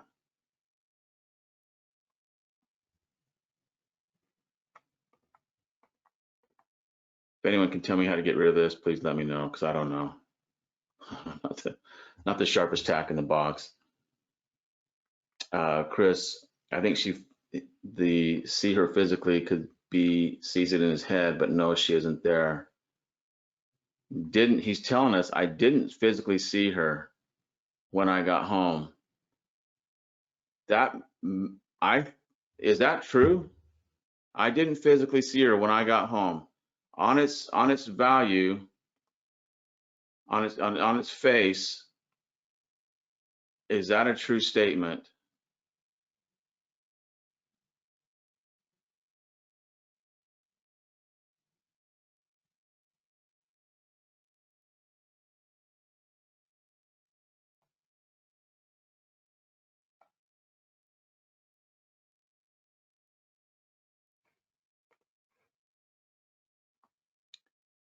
This, okay, good, Laura. She says maybe. That's fine. This, because of the pronoun I didn't physically see her when I got home. That is technically true.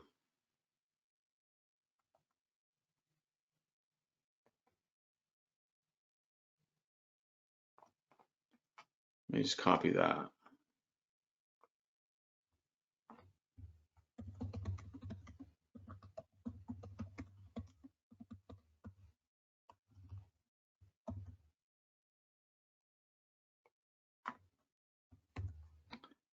I didn't physically see her when I got home.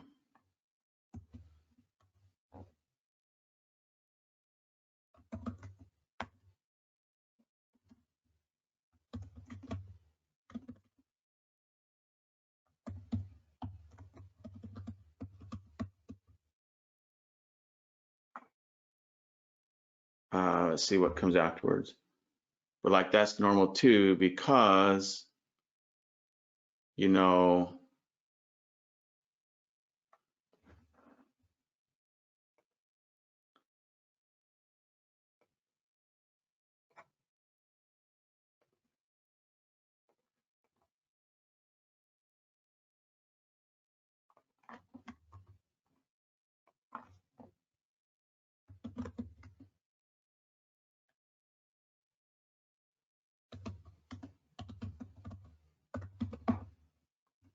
okay, the need to persuade afterwards, which is most of it, is problematic.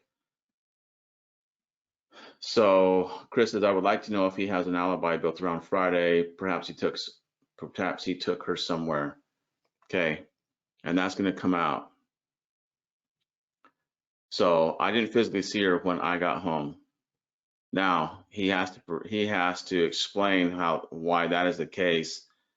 But on its face, I didn't physically see her when I got home. Yes, it's sensitive, but the way that he wrote that, he's psychologically in it.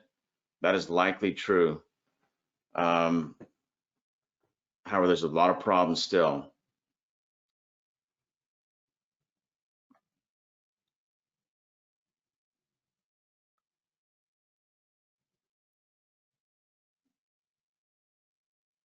Looking at some of your comments here.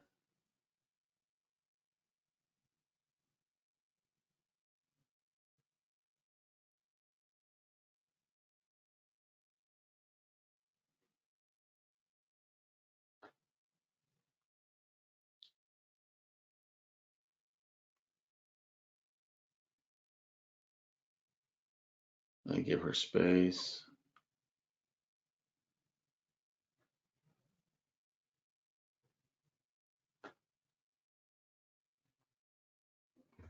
Okay, but that's why. Okay, good. Tori got that, but that's why. Laura, he switches from past tense to present tense in his statement. Past tense regarding when he didn't physically see her, and present tense when he's going through what he can hear and where she is in the house. Good. Is this just more evidence of him fabricating all the baloney about where she may have been in the house on Friday? Good. So I didn't physically see her, past tense. But that's normal too. Now he starts to normalize it because we have lots of bedrooms and two-story house, and this is actually would all be in blue, but we just shortened it up with the because. We kind of like, well, I give her space. So he reverts back. That's his fallback, like some of you said. But that's why every time someone says Thursday, yes, it's physically, or visually see her. But for me, it's Friday night. I can hear like rustling around, making dinner for herself in another bedroom and sleeping with the kids in another bedroom. Okay. For me, it's Friday night, and let me explain why. That's what he's doing here. That is all in blue. So we have a huge cluster of blue within this part of his answer, part of his statement. So very good. And so I like your point, Laura, and some of the rest of you brought this up too, that because it's present tense, he kind of went into this storytelling narrative dynamic, and instead of saying what happened in the past tense, this is a present tense situation for him. He's making that part of it up. That's one of the reasons I think that I didn't physically see her when I got home, that adds to the credibility of that being a truthful statement right there. Because what comes after it then is convincing, persuasion. He goes into present tense, and it's just I like the word, that's a bunch of baloney. I agree. And how do we know that? How do we actually know? How do we articulate it? Because he has to justify it so much. There's so much justification and normalization of this, off the charts sensitivity. So Sean says, and him knowing about the divorce going forward, or at least her starting the process. Yeah, and Chris says he has to sell it to us. And that's exactly what he's doing. He's selling it to us. Very good. Kyle, what happened in the other bedroom? Making dinner for herself in another bedroom, and sleeping with the kids in another bedroom. The location of the crime, body stash, or perhaps a different significance. This is more, he can't even specifically state, he can't make specific statements once he gets past this, I didn't physically see her when I got home. We have lots of bedrooms and two-story house, and not a two-story house and two-story house. And, we kind of like, well, I give her space. I'm such a good guy.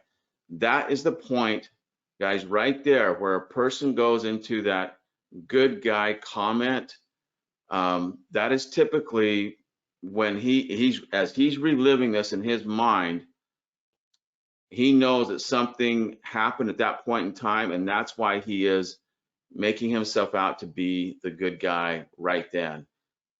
So whatever he's reliving and trying to persuade us, that's likely when something pretty bad happened. And yeah, Chris, good point. He's trying to redirect his brain, but he can't do it. He just can't. And it's amazing how there's so many, I mean, the majority of people cannot redirect their brain from something this stressful.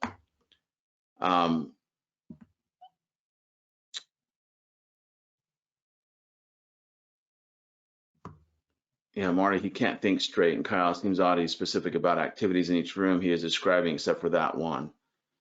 Well, that's where I was going. I lost my train of thought for a second.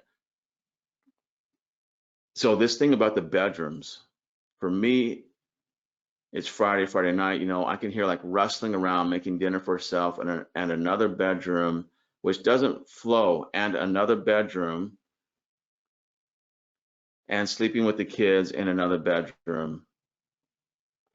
There's something significant there, and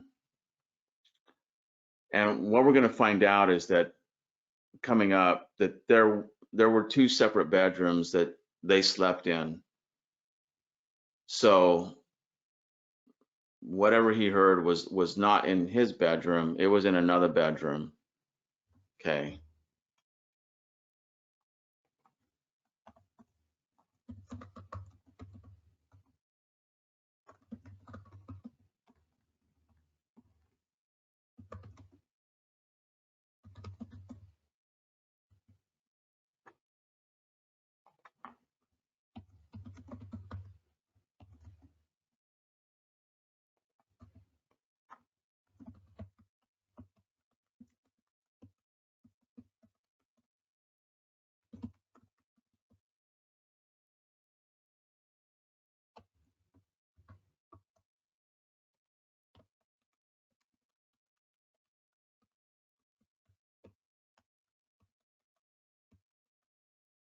Okay, so this bedroom that he heard sounds in is very important to him.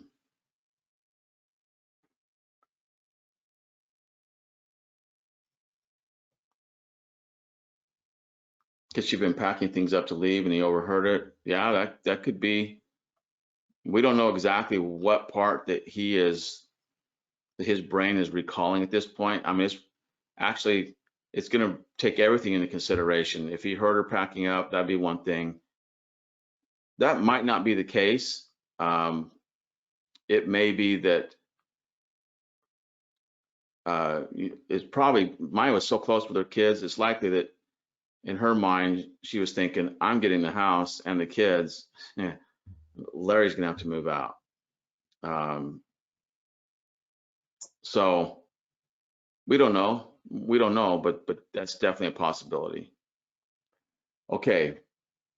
Let's see. So this part right here. So upstairs, and she's downstairs. So he dropped another pronoun. He drops a lot of pronouns. So like I'm upstairs and she's downstairs, kind of like a roommate thing, kind of like giving each other space. Well, I don't need space. She always wants her space. So continued.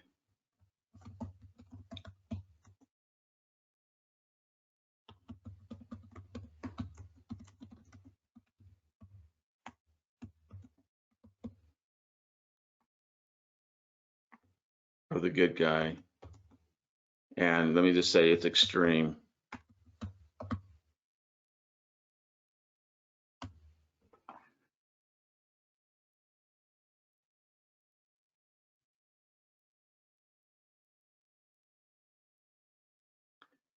Okay, good. She always wants her space.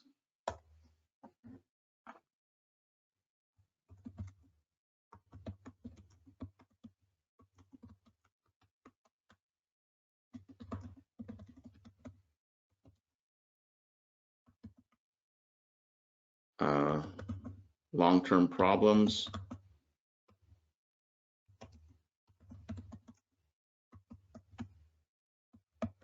Pending divorce. Good. More evidence, Jason says she was trying to distance herself from him. Okay, good.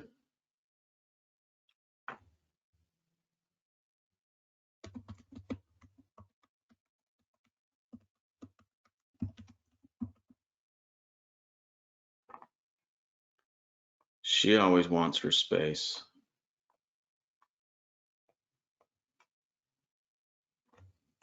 Good, good, good. Good comments. Okay.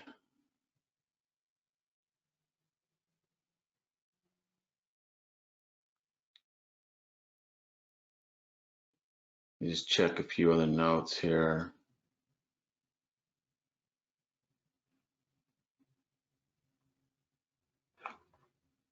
And let's note also, she always wants her space. And one of you wrote up the nasty tone.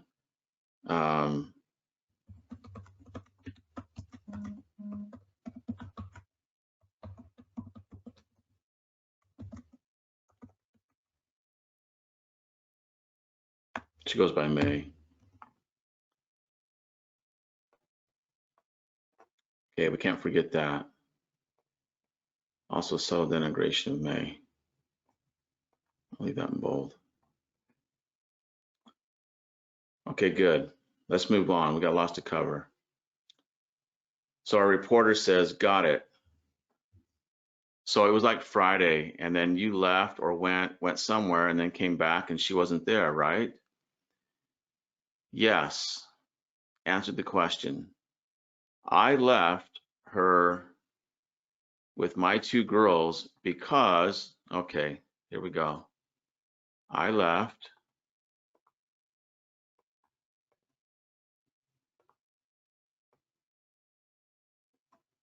okay, let me back that up.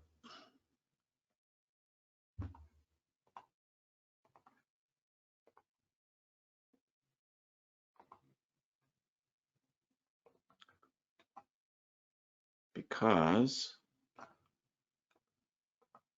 I left her with my two girls. He uses my because they do their homeschool, and then I just had my son with me. So that would be blue. When I came back, she was still there on Friday. We can hear her downstairs, like after I'm done giving kids baths and feeding them and everything. All right. So let me see your comments. So Chris has left blue. I left her with my two girls because blue cluster and then missing info. I just had my son with me. So blue, I came back. Good. So we have this huge cluster. Megan, my girls instead of our girls. Okay, good. And so there's definite separation in the relationship. Chris says, was she still there on Friday? Where was there? We need unity. Can hear her. Okay. Tori, my two girls, another denigration of her and him as the father. Another hint of need to own/control. All right, good. Laura H, my girls and my son instead of our. It sounds like, she's not in the picture. Who's the we if they're getting baths?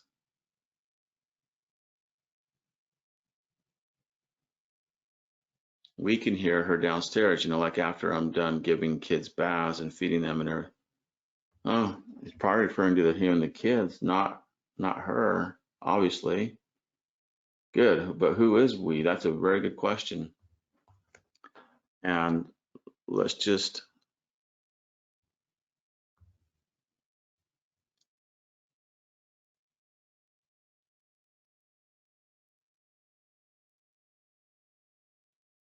We can hear her downstairs. Good. How old was the son? Was he was, yeah, he was younger. The son was, I don't remember the age exactly, but he was younger. I'm thinking like 4. He was not being homeschooled.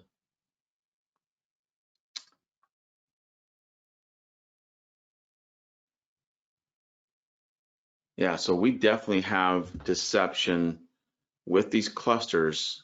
We have deception about this whole thing, and there's a lot of persuasion going on. Let me look at the comments and we're going to come back to it. Casey Zimmer, time gap with, and then I just had my son. Okay, good. And I agree, that's a bit of a time gap. Cheryl, he takes sole possession of the kids, perhaps because he knows his wife is dead. Good, it's in his language. Laura H, playing the good dad. He bathed them and fed them and everything while Maya was off having her space, neglecting her kids. Awesome.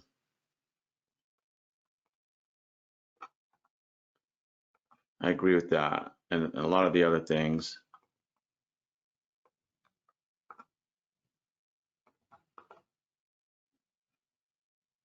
Him and the kids, yeah, she is not in the home there. I think he's using the kids as a part of his alibi.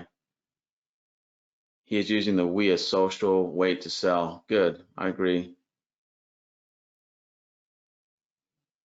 Sean, good point, Chris. You never state she is home, just there. Okay, good. Kyle, yeah, where he left her body. Jeremiah, I had my son with me, so when I came back, thought he had his son with him. Oh, he did have his son with him, but he dropped him from, that wasn't the important part in his brain, having the son. Good point. Tori says, when I came back, she was still there on Friday. Seems a weird way to say this, breaking law of economy. Something is off about it. Good, and that's how we know. Casey Z, trying to convince that she was there on Friday. Good. All right.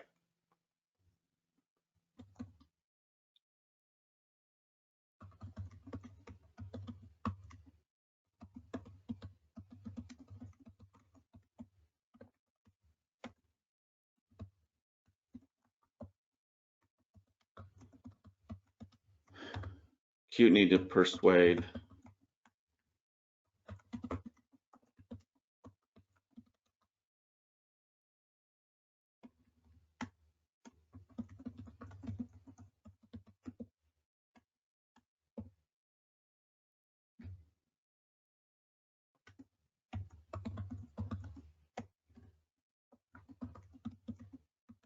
When he got home.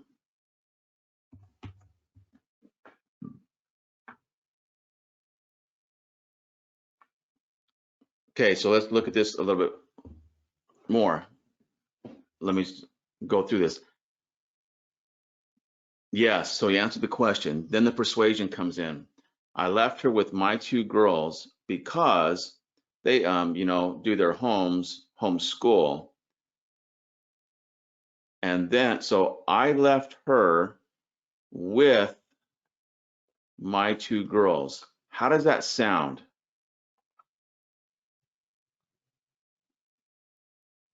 Sean says, Steve, we are assuming he is trying to say she was home. He never really actually states she was at home. To Chris' point, she was still there.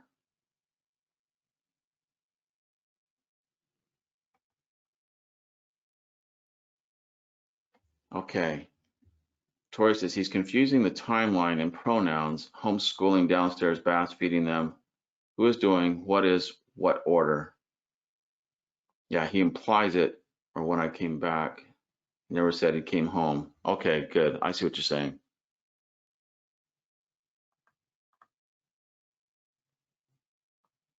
I was going back to here. When I got home. When I got home.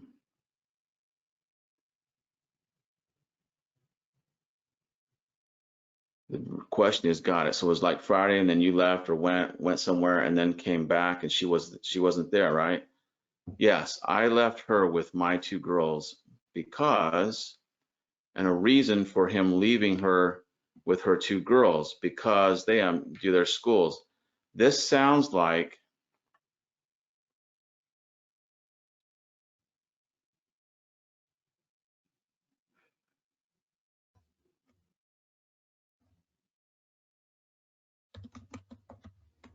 he didn't listen. He didn't leave the girls with May.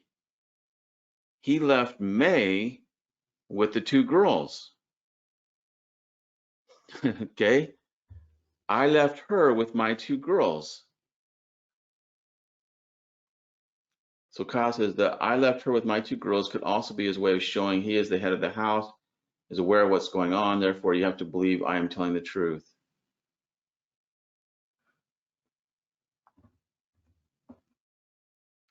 I agree with that.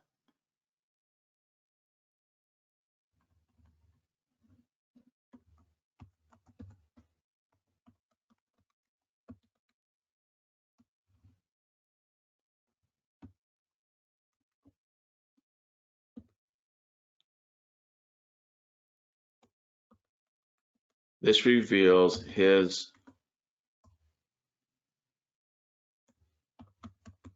perception of reality.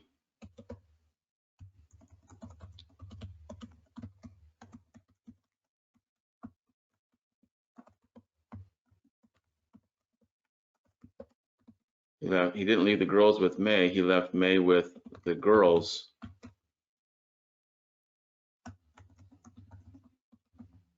In his mind, May was not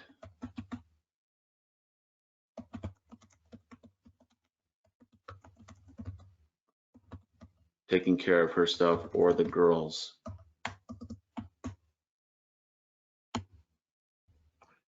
Okay, good.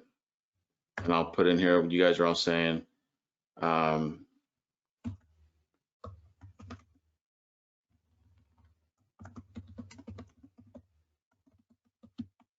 Larry's in control.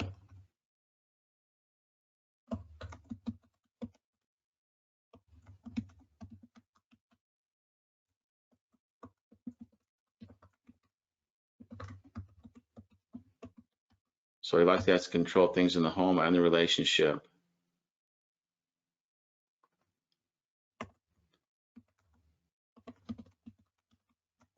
He is the one that allows May to have space. Okay. Okay, so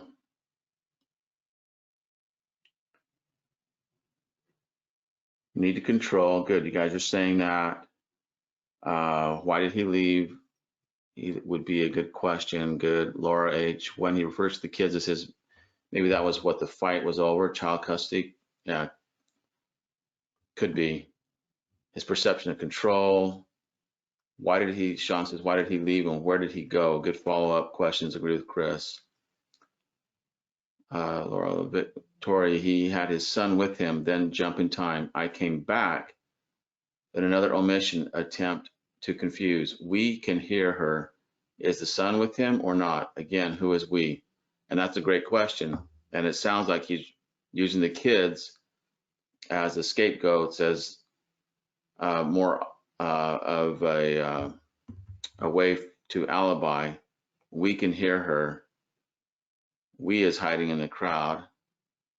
Yes, he didn't say I. It's we can hear her.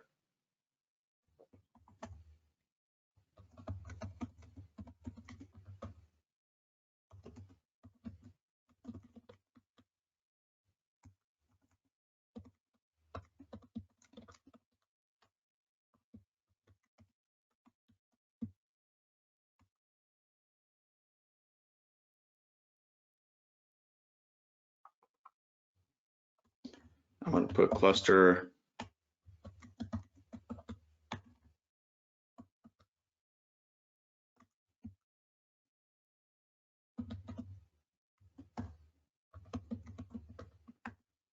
blue is high sensitivity.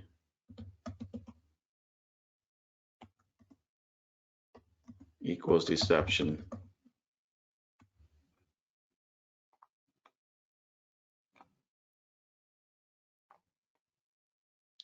Okay.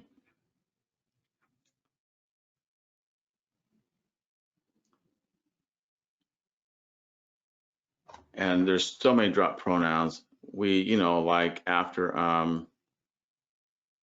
done giving kids baths and feeding them, he's normalizing this.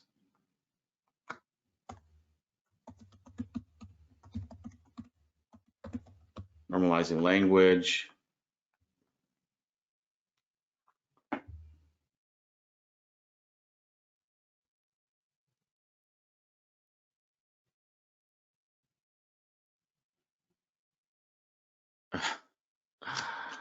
So based on this acute need to persuade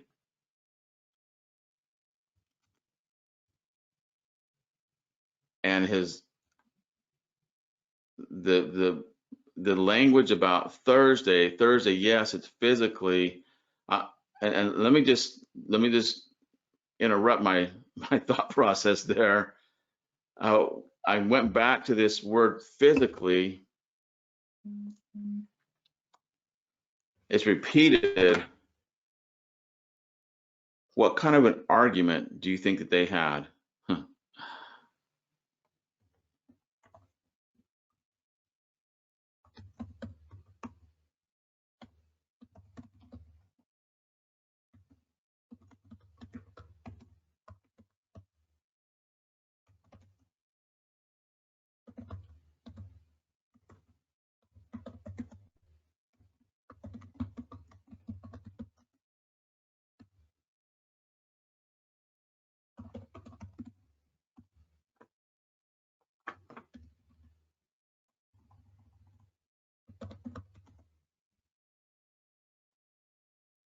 Yeah, DV.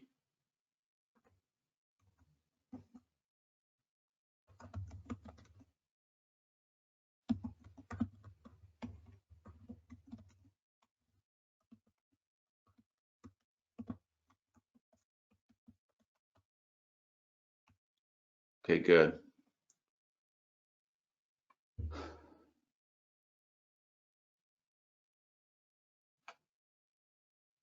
So, well, what I was going to get to is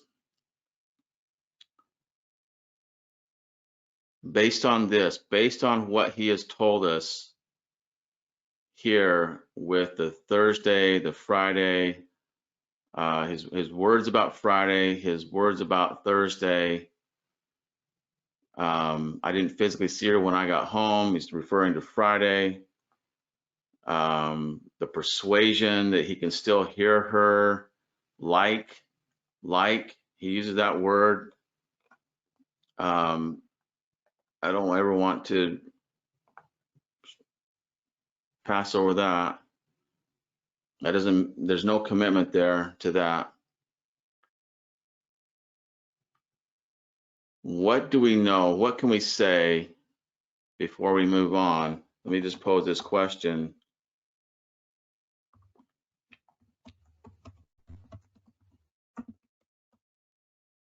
Based on Larry's language,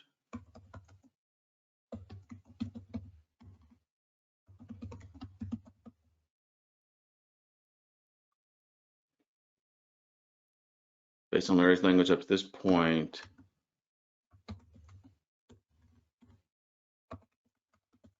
what can we conclude about May?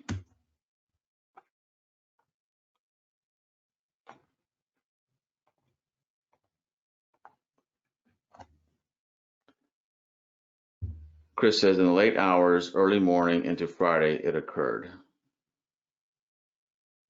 Question mark. Other thoughts, anybody? Sean says she did not disappear by herself. Kyle, the way he's describing what happened and the wording he is using is what I would expect from a runaway juvenile report, not a missing spouse, furthering the victim blaming denigration to show how responsible May is.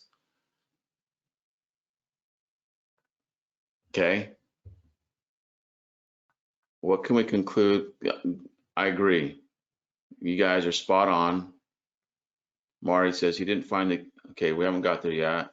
Something physical happened. Okay, good. Something physical happened to her. So that's one thing.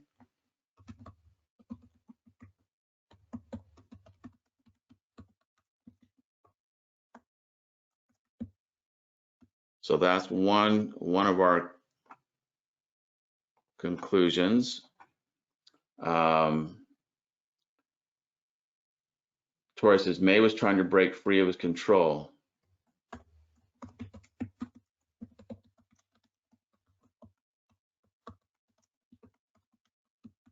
Good. And Jason says he has processed her being gone.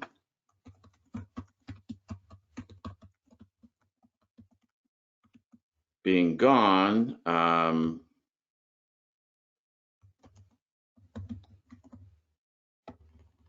not but and needs to justify it. Okay, good. Tori, he would not allow it.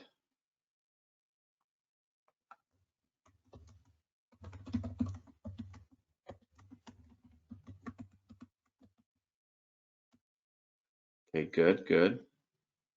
Chris, she isn't at home. Okay, good.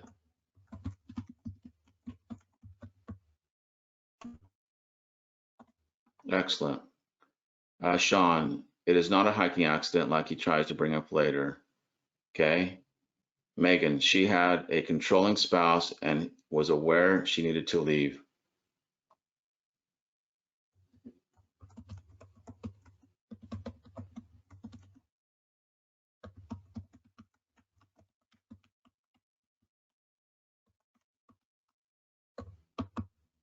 Okay, good. Jason, process being gone and not coming back. Okay. Sean says, I think his language at this point also shows he knew something about the pending divorce.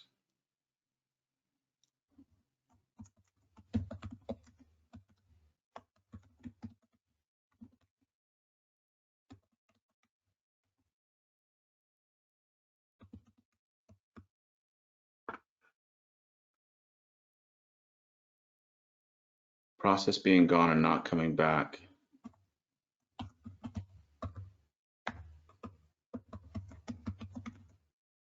Jason, explain that more.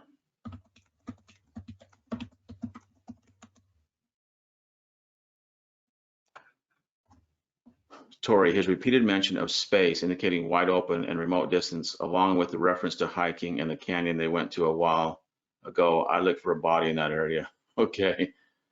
Chris, I think that comes in the next line, Jason. Okay. So based on Larry's language up to this point, what can we conclude about May? Let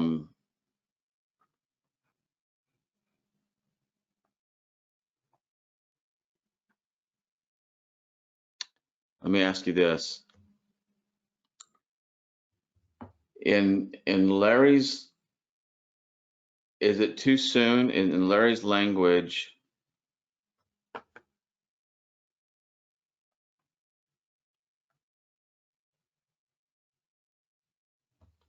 How do I phrase this?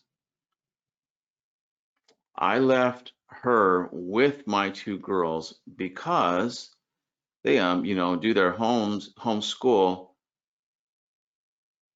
No reference to actions by May. I left my two girls with May because May does this and that or did this and that. Anything like that. What is, in his mind, what is the disposition of May?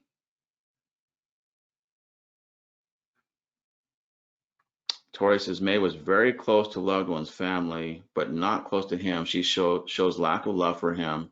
Okay, good. Chris says she isn't involved anymore. Jason says he never says her name. He doesn't express concern that she is gone or hope she comes back. The words that are used seem final to me. Okay, good.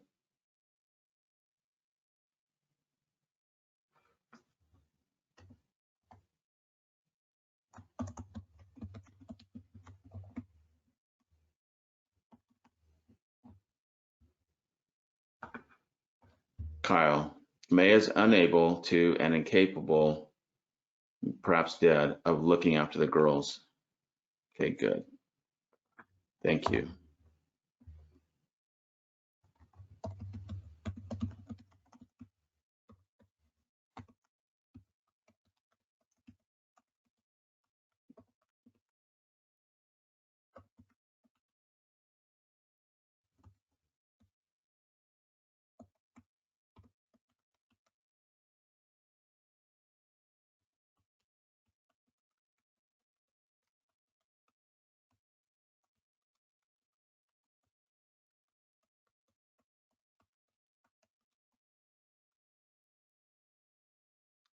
No reference to actions or abilities May has.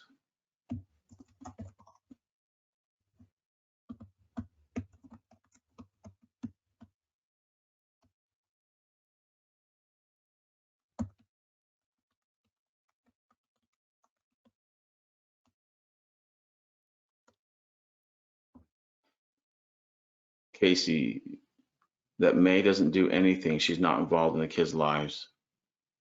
She's not capable of being involved in their lives.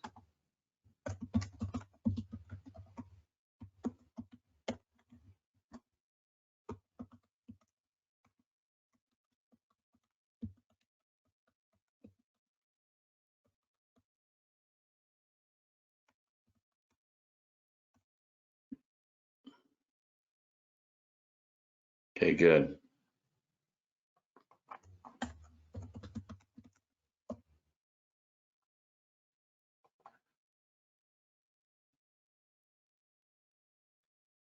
So up to this point,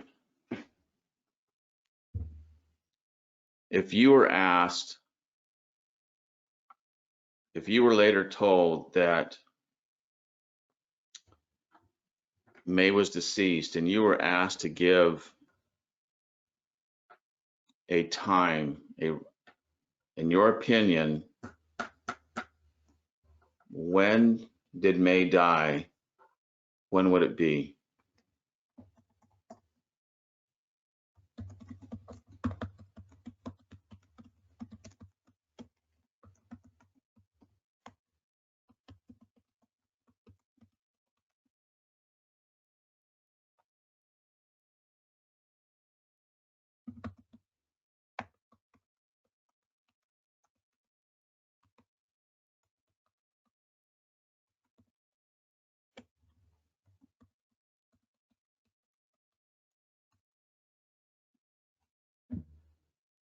So I have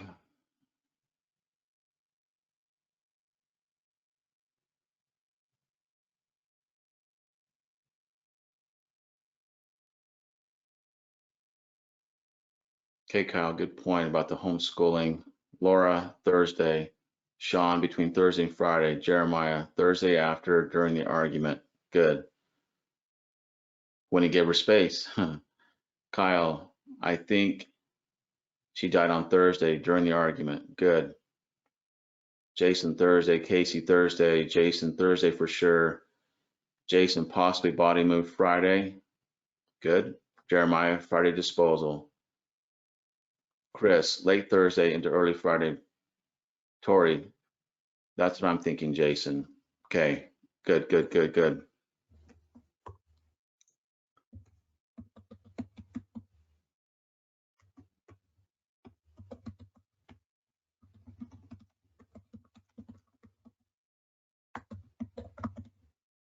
During or after the argument.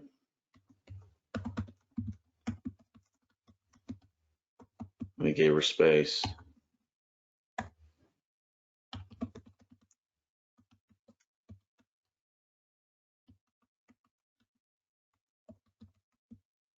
Possible body disposal on Friday.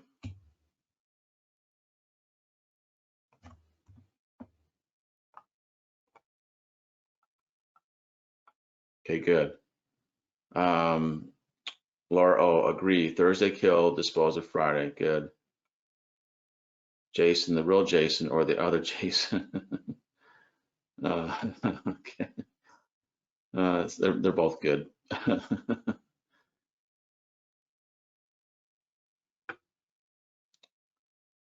All right, awesome. All right, good job. That's really good. All right. Now, I know this always happens. There's so much to unpack, and we rarely get through a long statement like this. But I want to get to this next section, and I want to save time at the end to play a little clip for you, which explains a lot of what actually occurred during the investigation. But right now, I'm going to give you another 20-minute break, and then we'll come back and yeah, once we come back, we'll probably just move on and go to the end. So everyone, take a short break.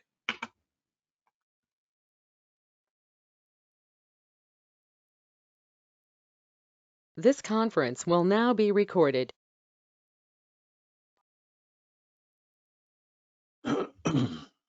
Okay, back from our break, and I just wanted to revisit just a couple things before we moved on. We looked at this, we saw this cluster up here that we have with the three blues. There's actually more. He says, so when I came back, she was still there on Friday. We can hear her downstairs, you know, like after done giving kids baths and feeding them and everything. This right here is an explanation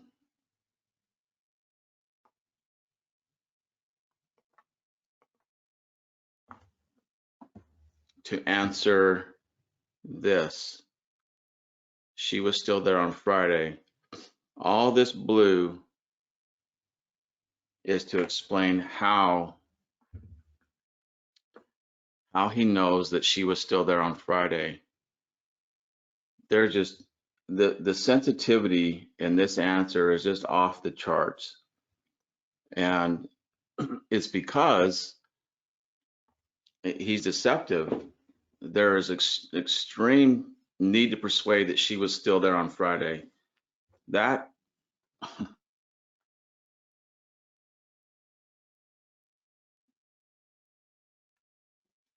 what he wants us to believe, that she was there on Friday.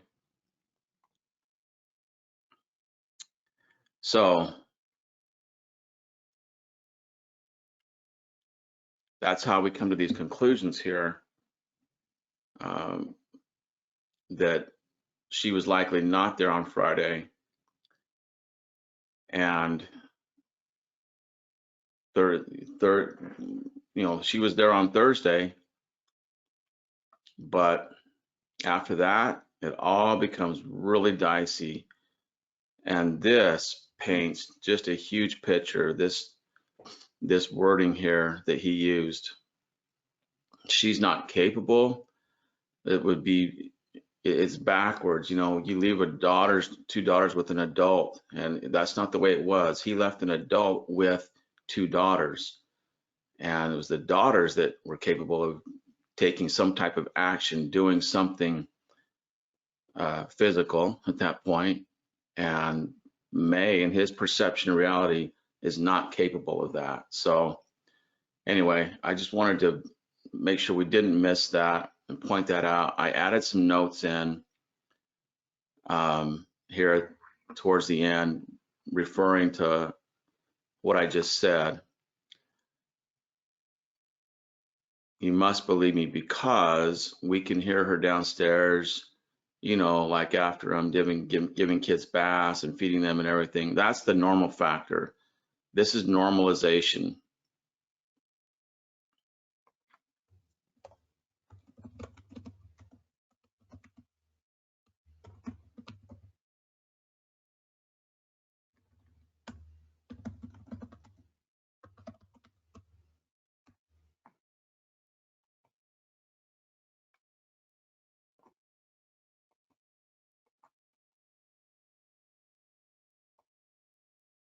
So it's normalizing the events.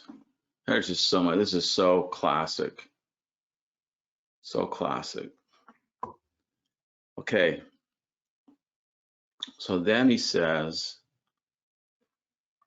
and on Saturday morning, when her parents came by, her door was locked. I found the keys to the bedroom and I opened it and she was already gone. Okay.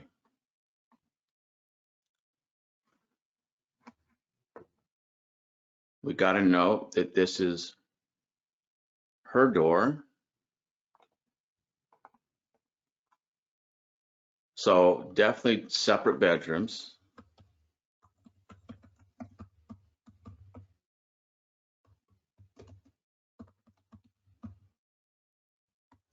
So that would answer the question about the sounds that he heard.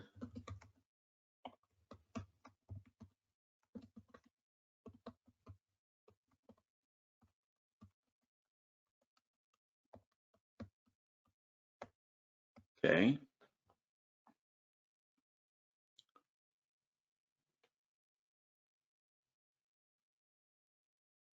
Okay, closed off to him. So she's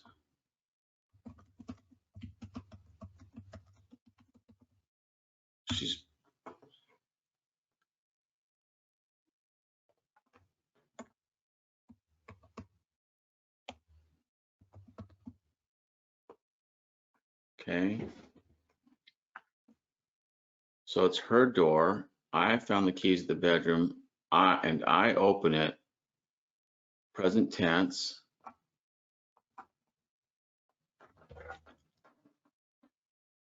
I found the keys.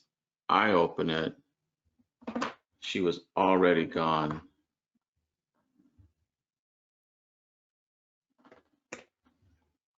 Okay. I know you guys have a lot of great comments here. Let me see.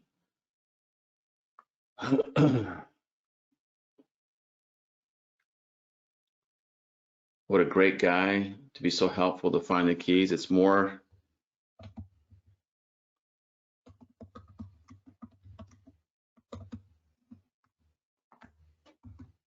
continued good guy. Reference to door unnecessarily. I don't know. What are your thoughts? He has to unlock the door.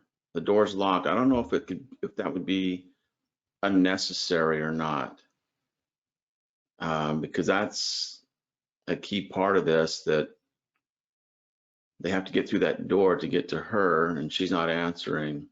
I don't know. I have to think about that. Kyle, do we know if the locks were regular locks or interior door locks that could be opened with a thin ice? I don't know. We don't have that answer. Megan, already implies surprise or confirms that he knew she was leaving. Okay, so let's not, good point, Megan. This word already, that she was going to, so I like that.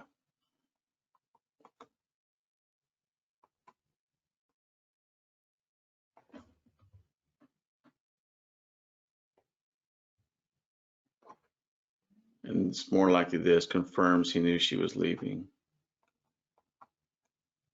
Applies plans.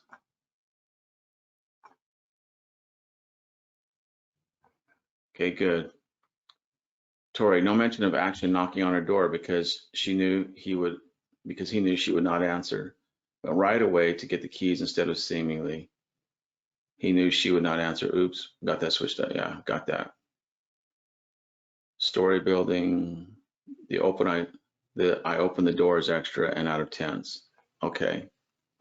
Okay. And I open it. I got you. Casey Z, the word gone gives a sense of finality. Yeah, so this is,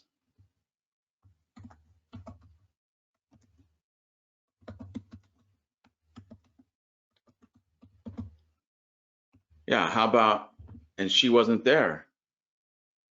I open it and she wasn't there. No, she was already gone.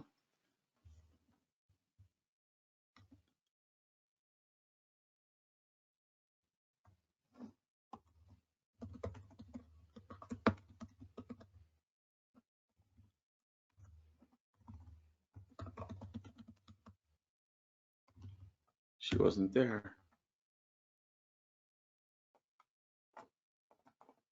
Okay, good.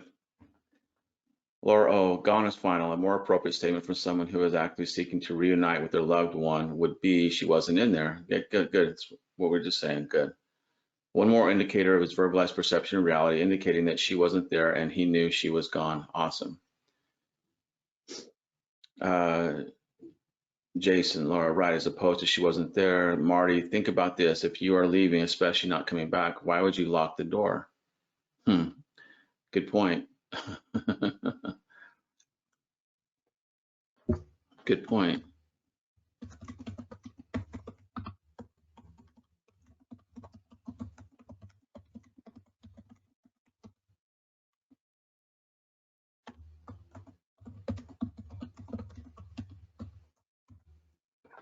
Good, Kyle. I asked about the lock because that requires a regular key is unusual for interior doors. Could indicate she was fearful of him or was okay, good.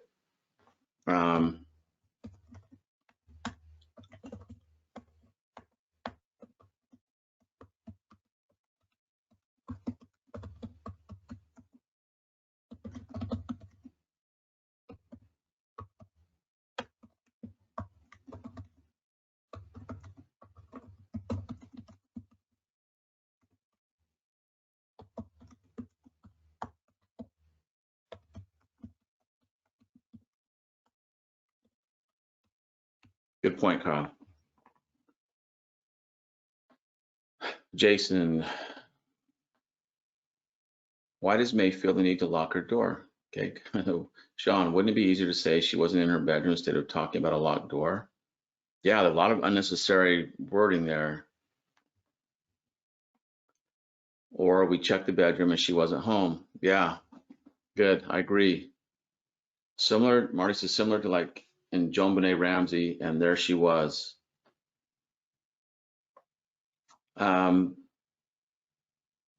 Similar but different. That was, and there she was is a passive statement, which takes out all responsibility or identity of the action, that there she was or how she was found or anything.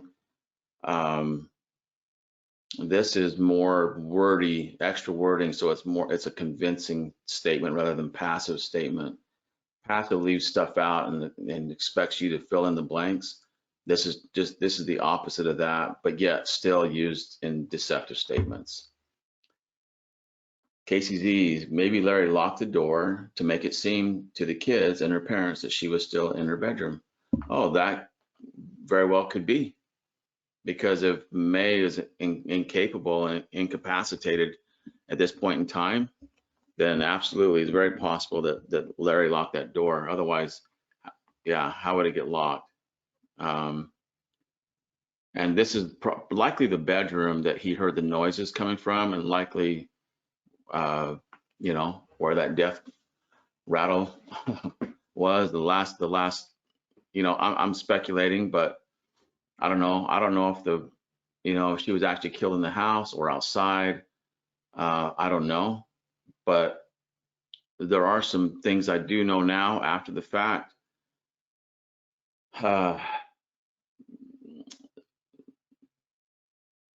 But it doesn't, it depends on how far that argument went. How much of that physical argument was inside the house and how much was after. That's something we just don't know at this point. Tori says, it is his extra wording meant to provide explanation as to the door being locked. Was he hiding something from kids, her absence, evidence? Yeah, that's a great question and great perspective.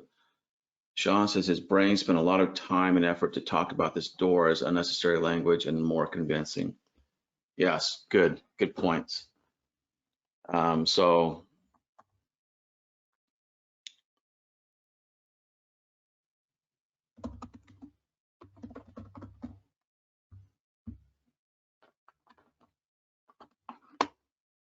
just say, let me clean this up.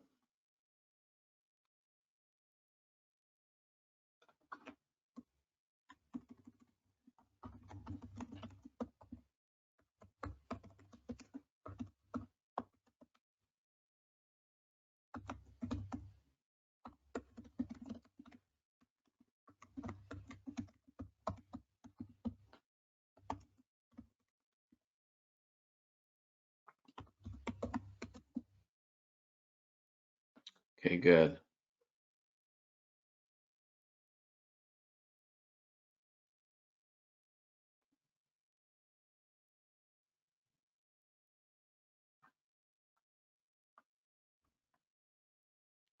I opened it and she was already gone. Finality.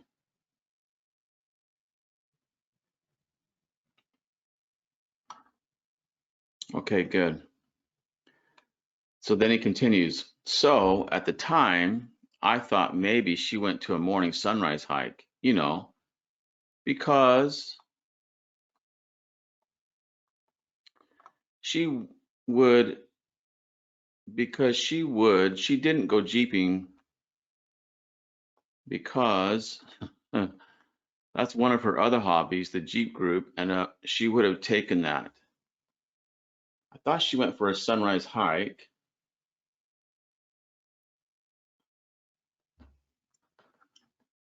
So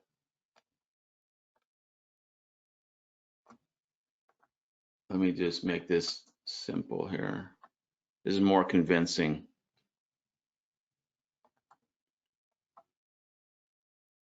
Yeah, extra wording, morning sunrise hike, reasons for being gone, but then disqualifies it. Good. Um, More persuasion. Yeah. So then he goes on. So assume drops the pronoun. So this is not reliable. So assume maybe one of her friends picked her up. He does not believe that at all. That pronoun being dropped is a big deal. And they went hiking or the wine tasting. She likes to go wine tasting. Temecula, her other thing, or brunch early morning. So Marty says he wasn't asked about this or what she didn't do. Yeah, good point.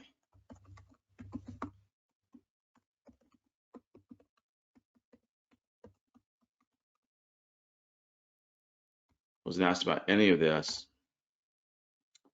Uh, she likes to wine taste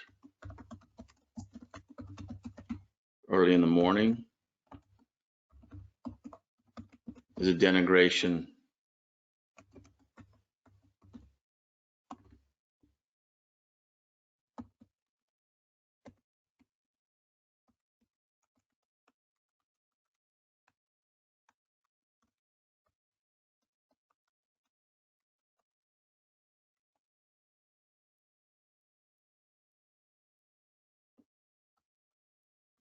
Liked wine more than her family.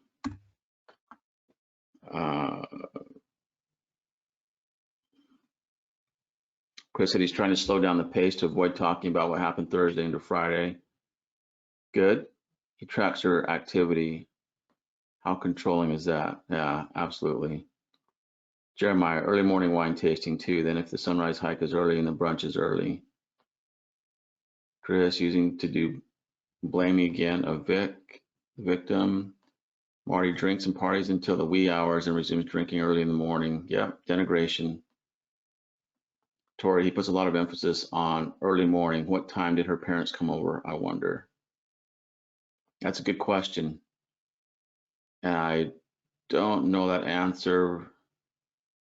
I thought it was around 8 o'clock actually. I don't remember where I got that time, but Chris says, I think this was a slip, and he tells us to assume that one of her friends picked her up to avoid talking about her Jeep. He's throwing out everything. He's throwing out everything, and she has all these hobbies, but the point is that all these hobbies take precedence over the family.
Okay, the drop pronoun tells us Larry does not believe this statement. There's no psychological commitment to it.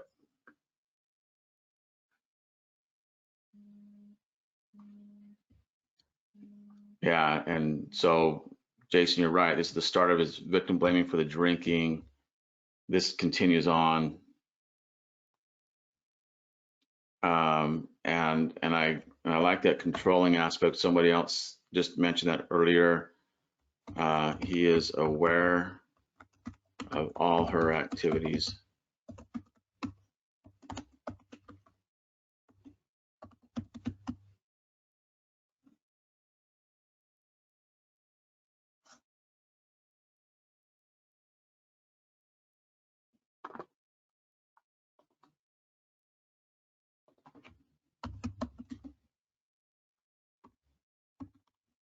Okay.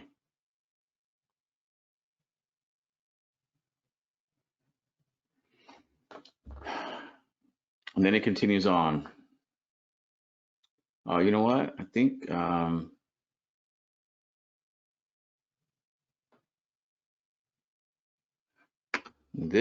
can't miss this.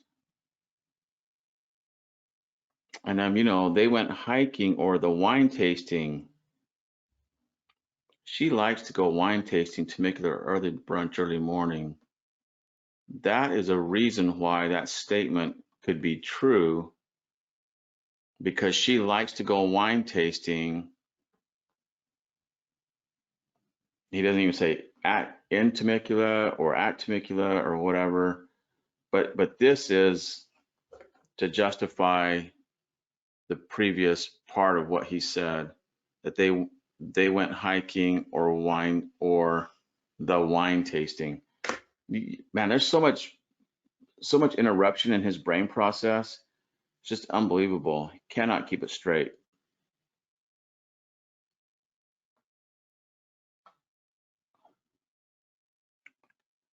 Okay, so now we have, yeah, so I'll pause.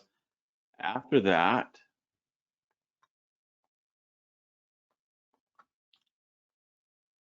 like at night, we're okay, she hasn't come home yet, which is,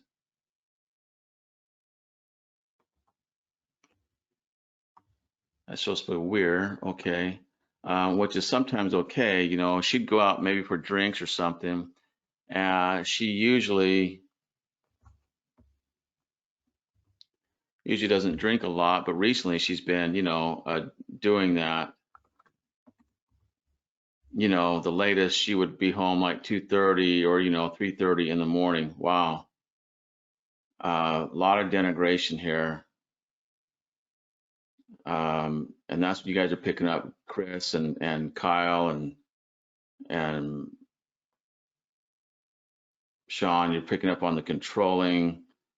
I think there were other comments too before that, but this drinking he's trying to portray this as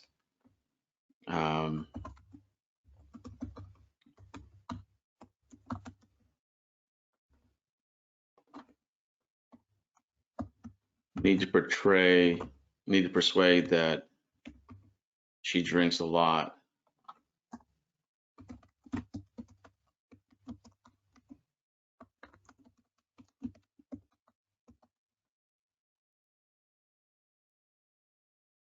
Need to persuade that she drinks a lot, she parties till wee hours of the morning.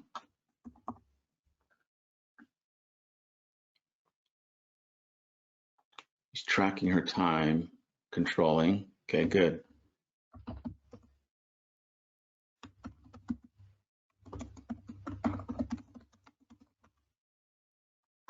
Good.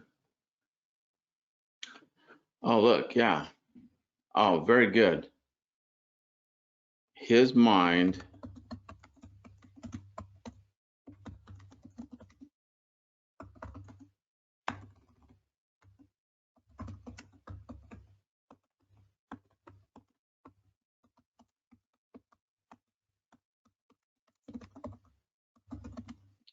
this is a big deal. His mind is focused on the very early hours of the morning.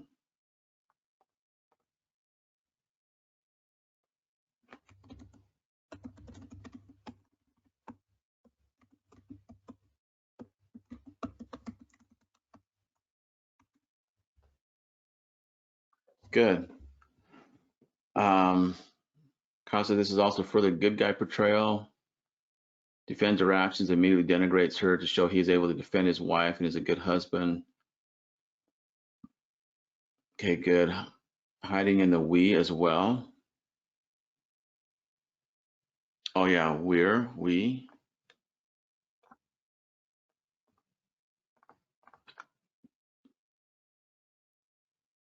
Okay, good. When the kids are likely sound asleep, hiding in the we. Tori stresses in the morning. It is a whole new sentence. Significant. In the morning.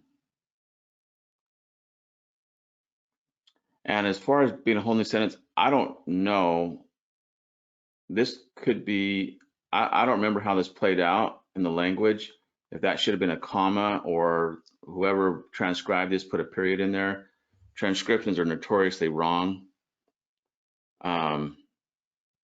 So it sounds like 2:30 or 3 or 3:30. To me, that sounds like it should be part of the same sentence. In the morning. Jeremiah, we can hear or knows that when she goes out, she returns at 2:30, 3:30, but when she leaves to go for a hike or wine tasting or is picked up by a friend, he cannot hear her leave the house. Ah, he would. It doesn't make sense. He would know. Someone this controlling would absolutely know. The focus is that early morning hours. Why is it stuck there?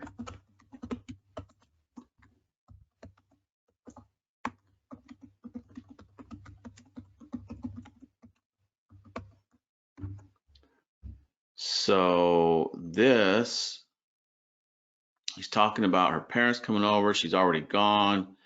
Explanation as to why she could have gone hiking or wine tasting. She likes to do that. Yeah, after that, like at night, we're okay. She hasn't come home. But recently, she's doing that. The latest she would be home like 2:30 or 3:30 in the morning. The denigration is off the charts.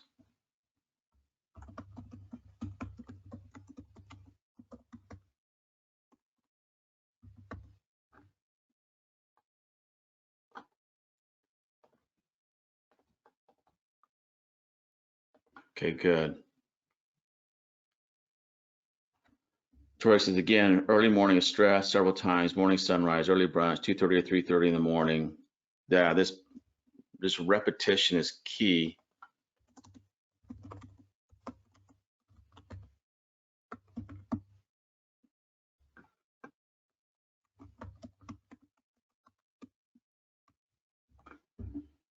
All the givers taught could be what happened as tension was building and the fighting began after kids were in bed and went into early morning hours. Torrey, did he dispose of the body in the wee hours of the morning? Kids would be asleep. Otherwise, he would have had to leave the kids while they were awake. He had to leave the kids while they were awake.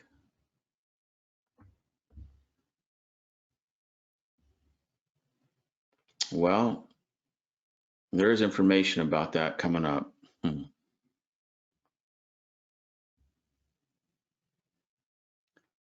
Then it continues. After that, again, more time gap. It's kind of like, you can't rely on, out of the ordinary. So I'm right. My sister-in-law is recommending, hey, maybe we should call the cops now. And I was like, well, give her some time.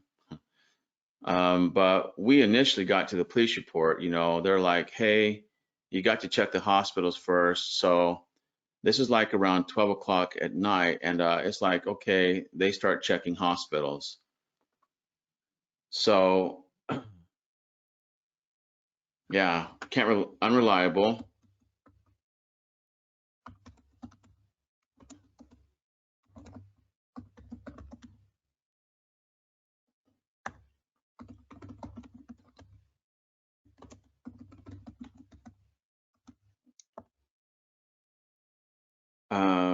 let's see.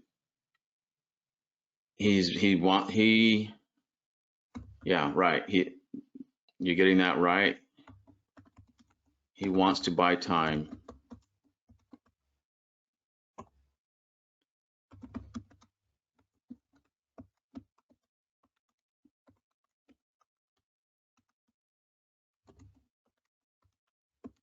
He does not. He wants to buy time.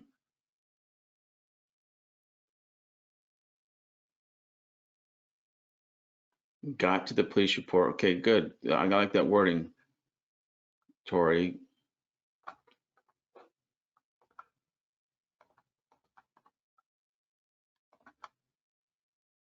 Okay, another hurdle. Chris contradicts himself with his blame talk about her. Jason, it's almost as if he's describing steps or stages. Yeah, good. Which is what Tori was saying.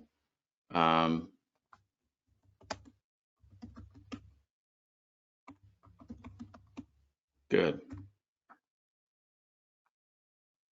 Agree, Kyle. Downgrade significance of her disappearance. Now suddenly wants to appear concerned.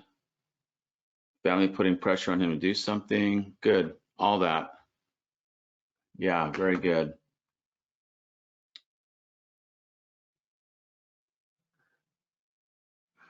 For some reason, he wants to delay this report.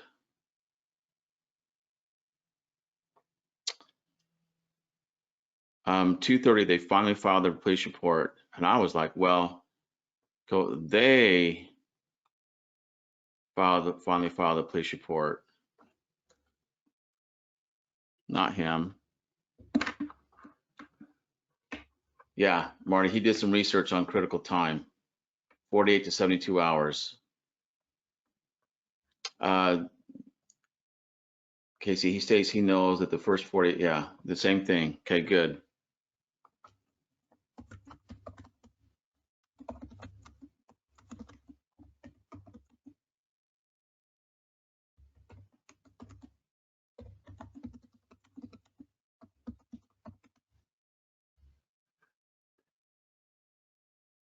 He's killing time.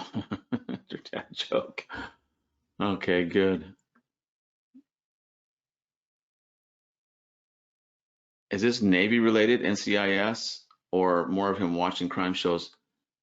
She actually, I think, worked for NCIS, actually. So, yeah.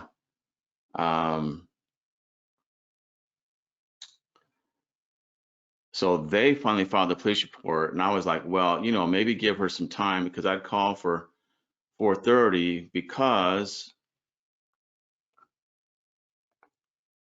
give her some time if it's really, really out of the ordinary. And so after that, they started investigation. Well, 3 cops came. I let them search. Okay, good guy. I let them search the house. They look all the houses, all the cars, and we just been waiting, and I got the NCIS called me. That's who May worked for. So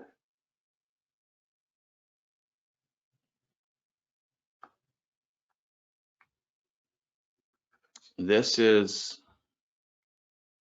in the context of it's Maya's fault. He's blaming her. The denigration continues.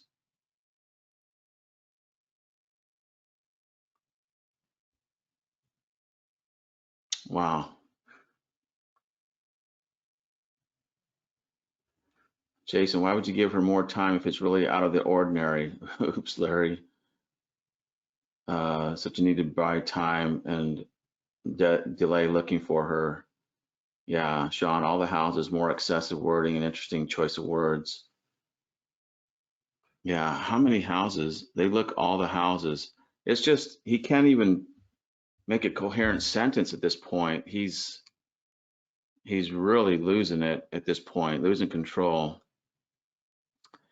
And then he was able to search the house and everything. My in-laws have been here the whole time.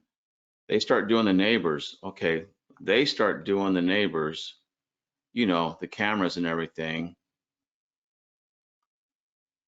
Trying, okay, this is awesome. Why? Trying to figure out if, when, and I'm gonna separate this. She left. He had this huge sensitivity for him.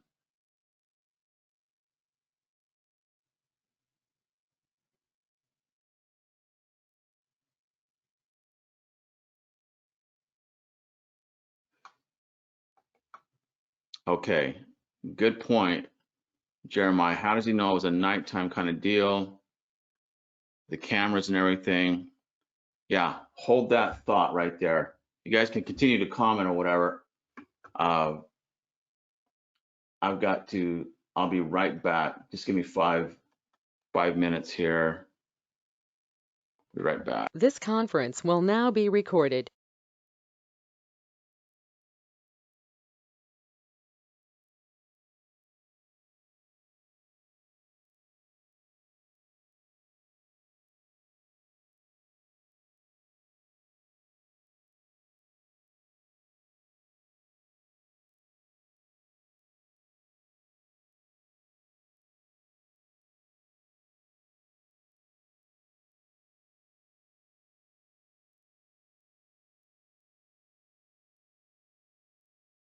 Okay, I'm looking at your comments and they're really good.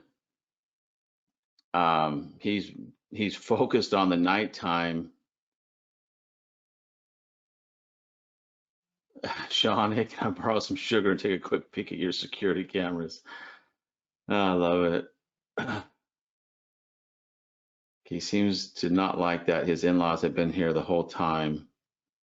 Interesting that he mentioned that they've been there the whole time. Basically seems to indicate a minimal amount of effort plus its extra unneeded wording to further convince. Basically, just basically too. Add that just in there. That minimizes it. Tori, if when she left, why the if? If they could see her leaving, but he seems confident they cannot, do they have a garage he could have loaded her body up into the vehicle from? Tori, when I play the little clip at the end here, it's going to answer that question exactly. So it's a definite, let's see, where was that?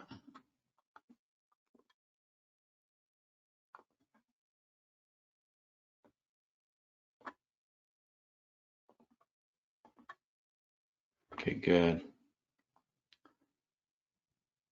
They can see it. What is the it? But okay, good.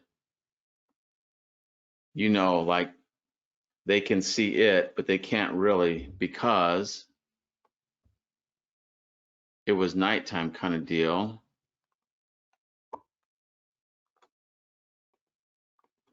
Oh, he's really sweating it here. We're just basically trying everything, the main thing, trying to find her.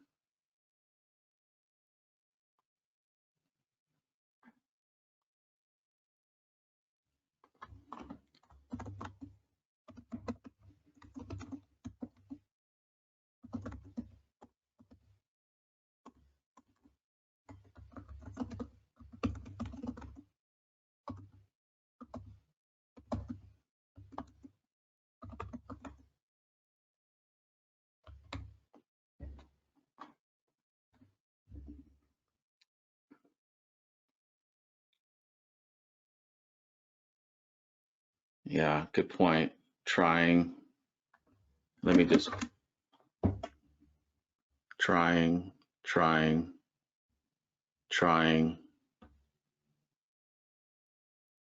No commitment.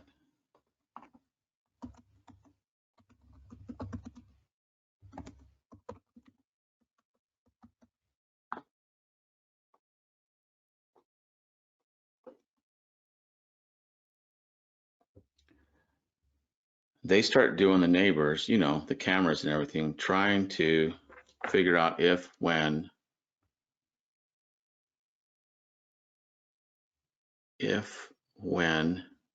she left.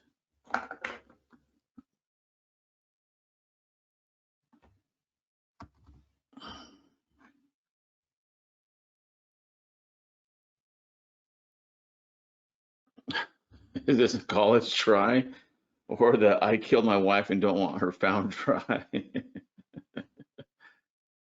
Oh my goodness. Not committed at all to finding her implies she needs to be found. Good. Excellent. Okay. That's excellent. Let me just go into this next. Oh my goodness. He goes on and on and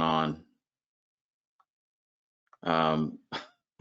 We're not going to have time to do it.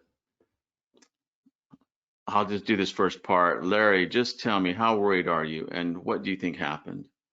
Well, before I wasn't really worried. It's kind of like worried, but I wasn't totally worried until the birthday. I was thinking, okay, maybe that she's blowing off steam, doing what she told me forward. She wants everyone to leave her alone because before I used to get her family involved, like, hey, she's not coming home, and then why did you call my family? I just want everyone to leave me their thing alone. It doesn't even make sense. Before I wasn't really worried. Wasn't really worried. It's kind of like worried,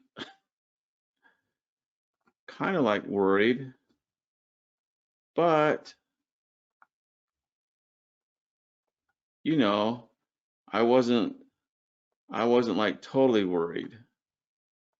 Oh my goodness. Just from that, we can say Larry's not worried whatsoever. Larry's word salad. I love it. Uh, Let me back up. These are too good.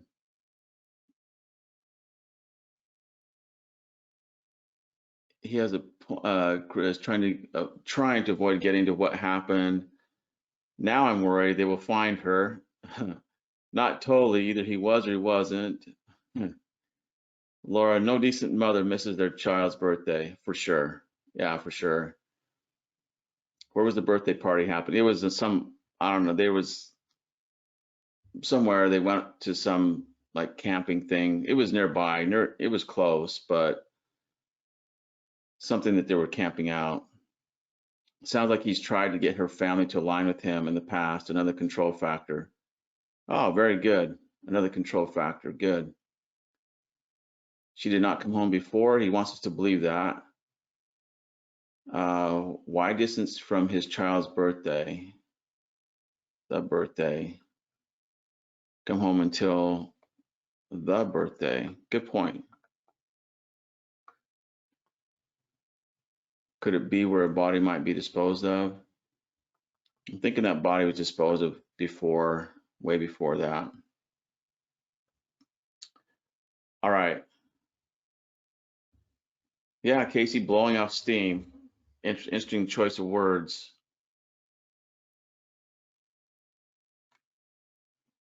She's blowing off steam, meaning argument, upset, emotions.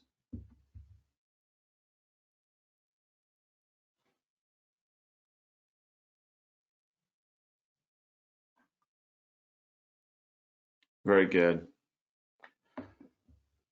Okay, let me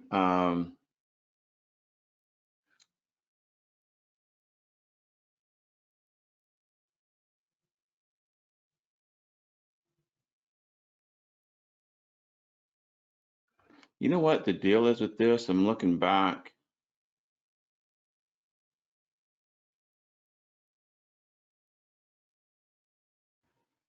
This section right here,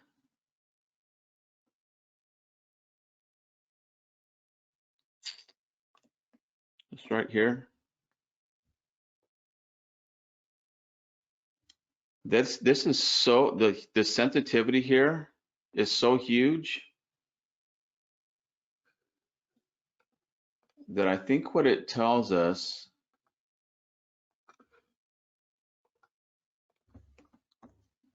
is this.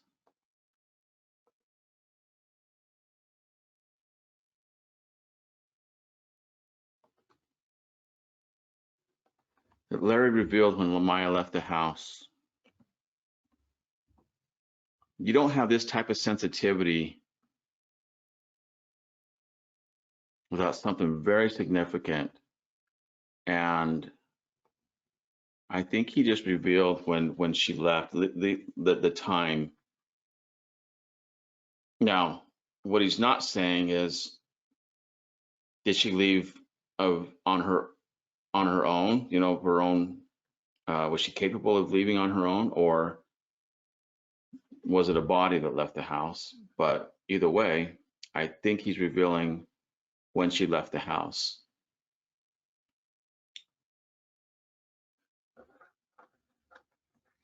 Let's see if there's something else.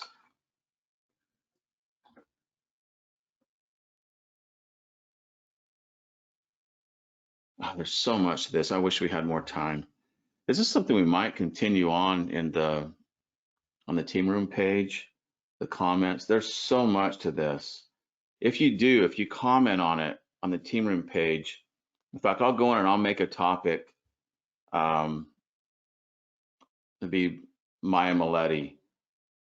And if you do, cut and paste, you know, the part you're commenting on, and then what your comment is about that. And, you know, as someone does that, if someone cuts and pastes and puts something in there, then, you know, add your comments to that. And then of course you can further on and add additional comments as well, but cut and paste so that we know what we're talking about. There's just so much. This is one of those things that is an absolute gold mine for those of us that are analyzing the words. He just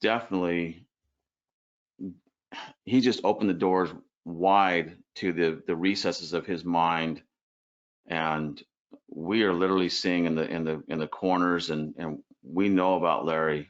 Larry has revealed himself, and we just got started with this, but he has revealed himself, and he cannot contain the information that he has about that tells us when Maya disappeared, probably the condition, meaning that she likely did not leave on her own. She was likely deceased at this time when she left.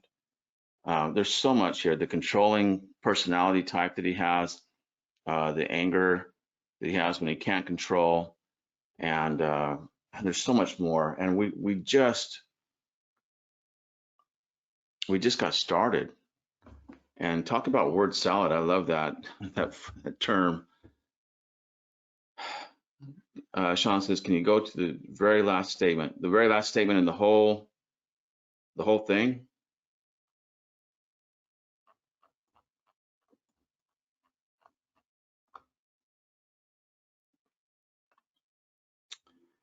I've been emotionally, physically, mentally drained from no sleep, not eating. My face looked like it just aged. I don't know, but you know, the main thing is I can't really think straight. What were your thoughts about that? Sean says, who cares what your face looks like? Really? He can't keep his story straight. I can't really think straight. All about him, no concern for her. This is so typical. Haven't you guys, you've seen this in like the Chris Watts, you've seen it in other statements that we've done where it's just not working for them. And so what do? They turn it back to themselves. And that's really they don't realize it, but that's a perception of reality. Um, yeah, his closing statement is full of emotion. Uh, that's a manipulative person right there. those poor kids. He's probably manipulated them so much in this whole thing. Larry, he never mentioned Maya's name. Very good. Very good. Kyle says that could be contamination, though. The reporter's final question was about how he was doing. You know, and that's a good point, Kyle. She asked that. So what's it been like, Larry, just emotionally for you? You know, you're kind of just numb. And I agree with that. There's a lot of contamination there, but what would be with that in consideration? We have to take that into consideration. So with that in mind, that's the context. What would the answers be? It would, for a de facto innocent person that loves their wife and so concerned, it would be, you know, it's just been really difficult. I'm so concerned for Maya. I can't imagine what's going on, who has her, and yeah, he might mention, I lose sleep about it. I think about her all the time, and it keeps me awake. Yada yada, things like that, on and on and on. So good point. I agree. Total contamination. But with that context in mind, what then do we expect, and what have we heard in the past from de facto innocent people, and what does human nature dictate would be stated in response to that type of question? So very good point. And thank you, Kyle, for that, for setting that straight, that we need that pushback to keep us on the right track. It's critical for this type of analysis. Laura says, my biggest issue with this whole statement is on page 4. This whole situation is embarrassing. Oh, I remember that. We didn't get to that, unfortunately. Me as the investigator, what? This whole situation is embarrassing. That's all about him as well, which comes back full circle to this final statement. It's embarrassing for him, focuses on him.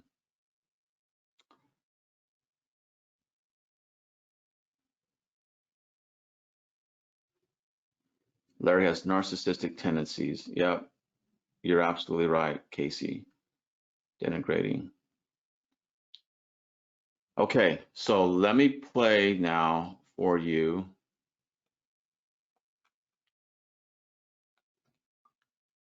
So this is the district attorney. They had this big press conference announcing Larry's arrest just October 19th. Extensive search warrants. Everything's done by the book. Extensive search warrants that were done by Chula Vista Police Department with the help of our team that uncovered a trail of things that were happening that were of great concern. Larry was trying to hold on to May, and he resorted to contacting what are called spellcasters. I've never had a case where that was involved. These spellcasters would be asked to make May want to stay in the relationship.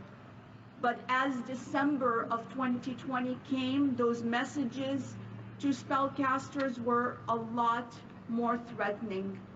He was asking for May to become incapacitated, for May to be in an accident, to have broken bones so that she could stay at home, thus displaying his homicidal ideations to harm May.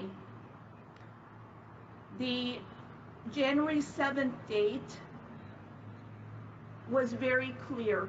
She not only had called a divorce lawyer, but she had set an appointment for January 12th to meet with the divorce lawyer in order to carry out the divorce. She wanted that date and not Friday, January 7th, because their daughter had a birthday that she had planned, and again, the kids were the center of her world. And she did not want to do anything to disrupt that birthday that was going to take place. on January 10. The last text message that May sent was on January 7th at 8:15 p.m. to her family. She sent that on Facebook Messenger. That's another set of warrants that were done.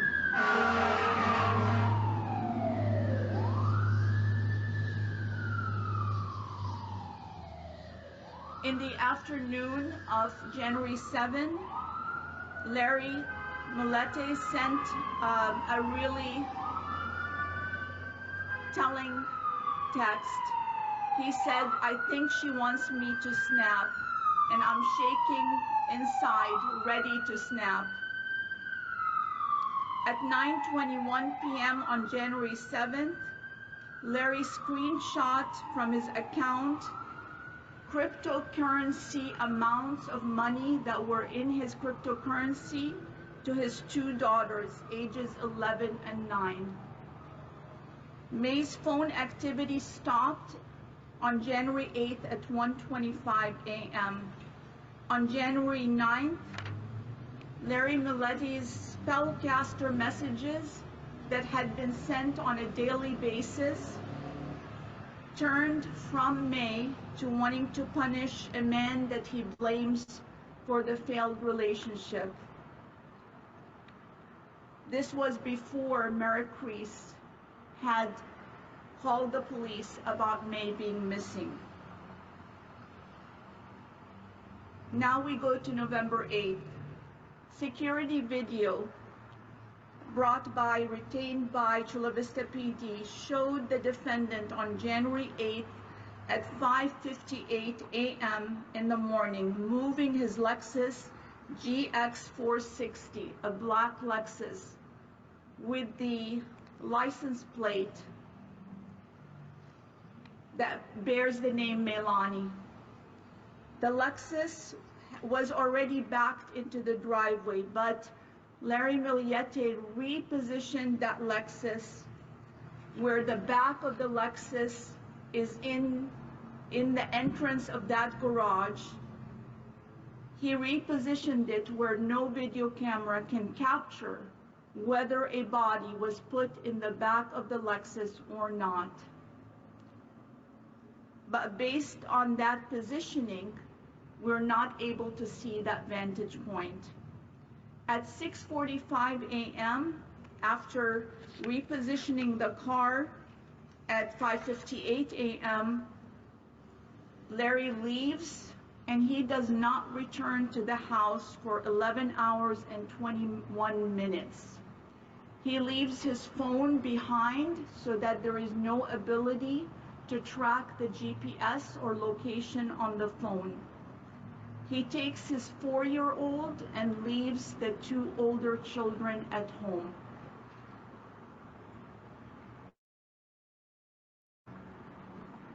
When asked by investigators, he said that he went to Solano Beach for 11 hours and 20 minutes at the temperature that January 7th is. When shown a map, he pointed to the Torrey Pines Beach, which is 4 miles away from the Solano Beach. Health insurance needs to get better. So, we created Banner Aetna Affordable Care Act plans with always-on access to Banner Nurse on Call and plan.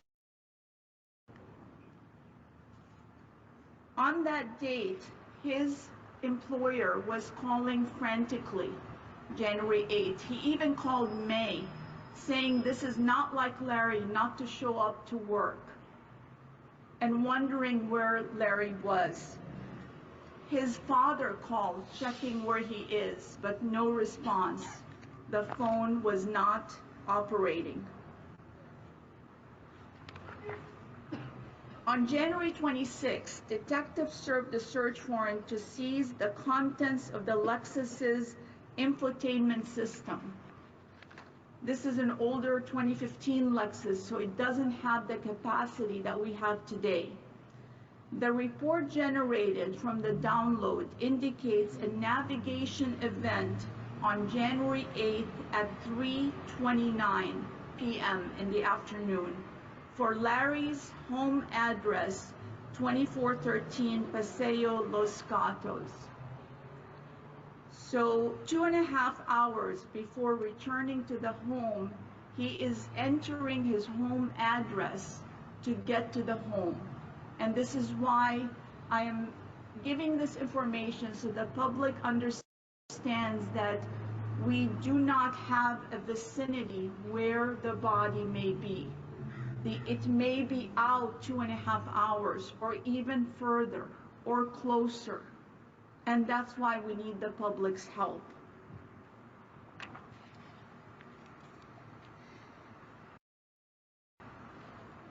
Also, Larry's messages that were captured in the search warrant showed that he was informing his boss. Larry's father even texted him saying, "Larry, please turn on your phone." This is January 8th, because your boss is calling regarding your job. When a search warrant was served at the residence, they were looking for firearms registered to Larry. Despite a court order, he had not turned over one of those weapons, a .40 caliber gun, and it remains outstanding to today. So again, I tell the public, if you are holding on to that weapon, this is the time to turn it over to police.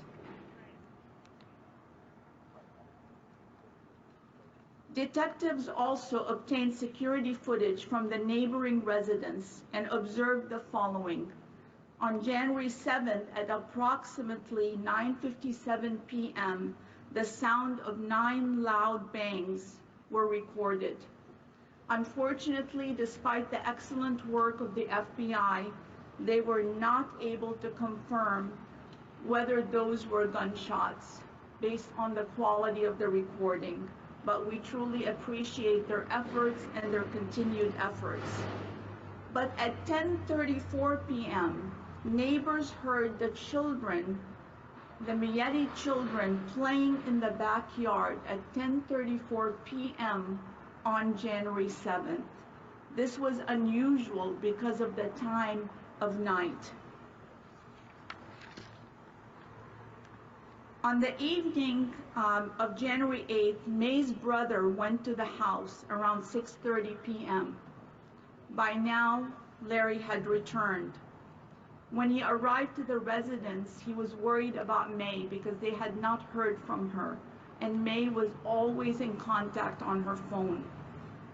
He went up to her room and knocked on the door, and there was no response. And then he went out to the street and looked in her room and did not see any lights. Larry first told the brother that he was at work and doesn't know what May is doing. This is January 8th. And then he said that he changed the story and said he went to the beach with the 4-year-old.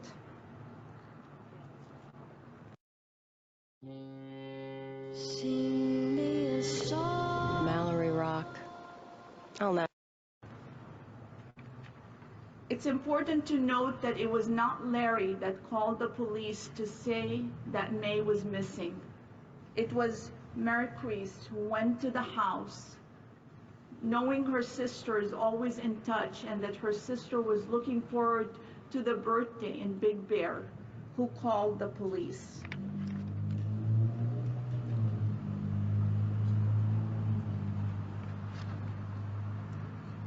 Part of a no-body investigation is to look for proof of life. And in this case, for 9 months, there is no proof of life that May is alive. Case law is clear that in today's world of finances and everything being tracked, that shows no proof of life.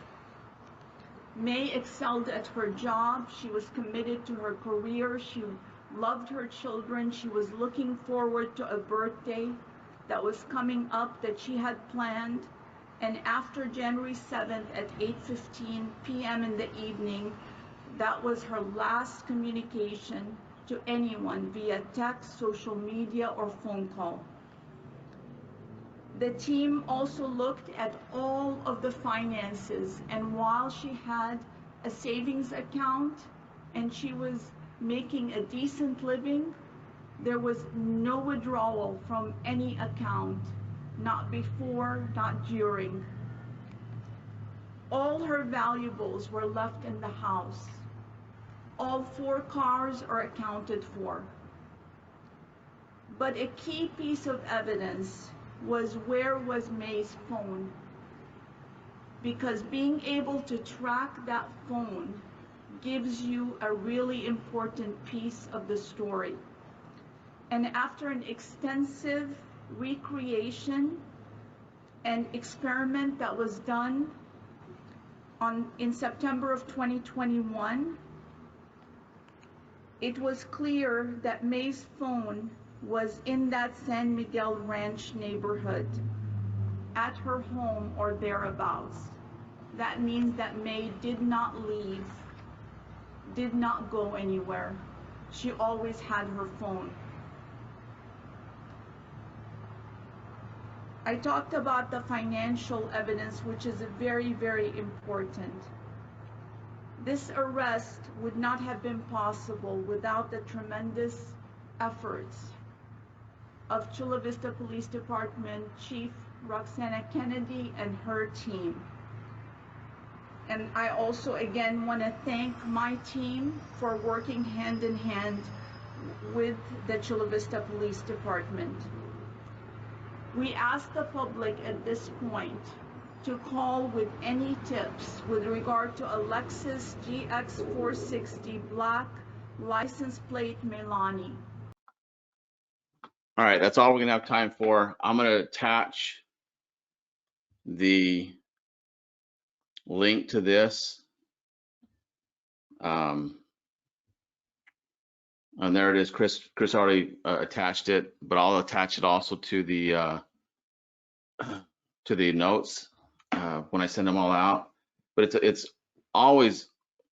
really awesome to have your analysis confirmed by outside facts, and I love that what came out in just a short amount that we did, the short amount of the statement that we were able to do. We saw that that Maya's,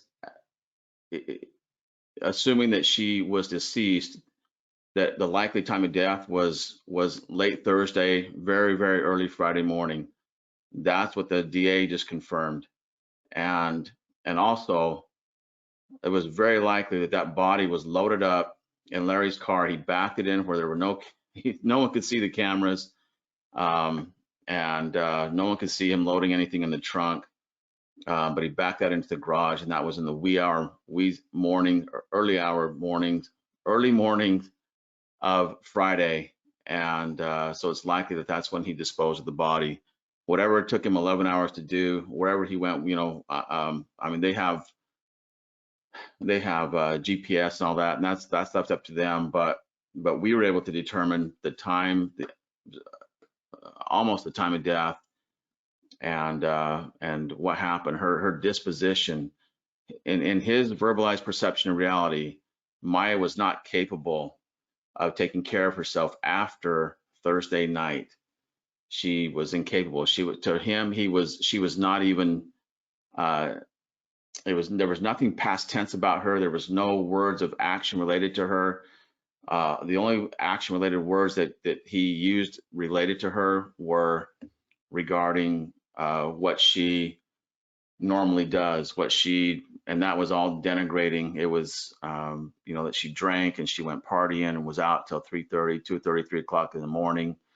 It was all denigration. And so just amazing what comes out in the statements. Never ceases to amaze me. It's pretty awesome.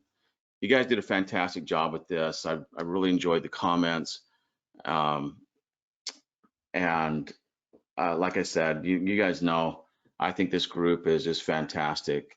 If there's other comments, post them in the team room, and any other statements, post them in the team room. And I mean, it's it's pretty awesome when things are posted there, and we can keep commenting back and forth and keep our brains sharp.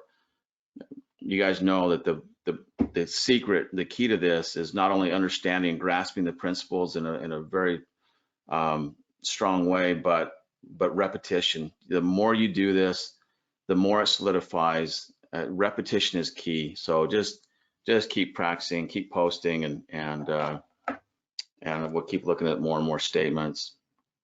Kyle says, give her some space. Could be giving time for the spellcasters to do their work, and it could be, very well could be.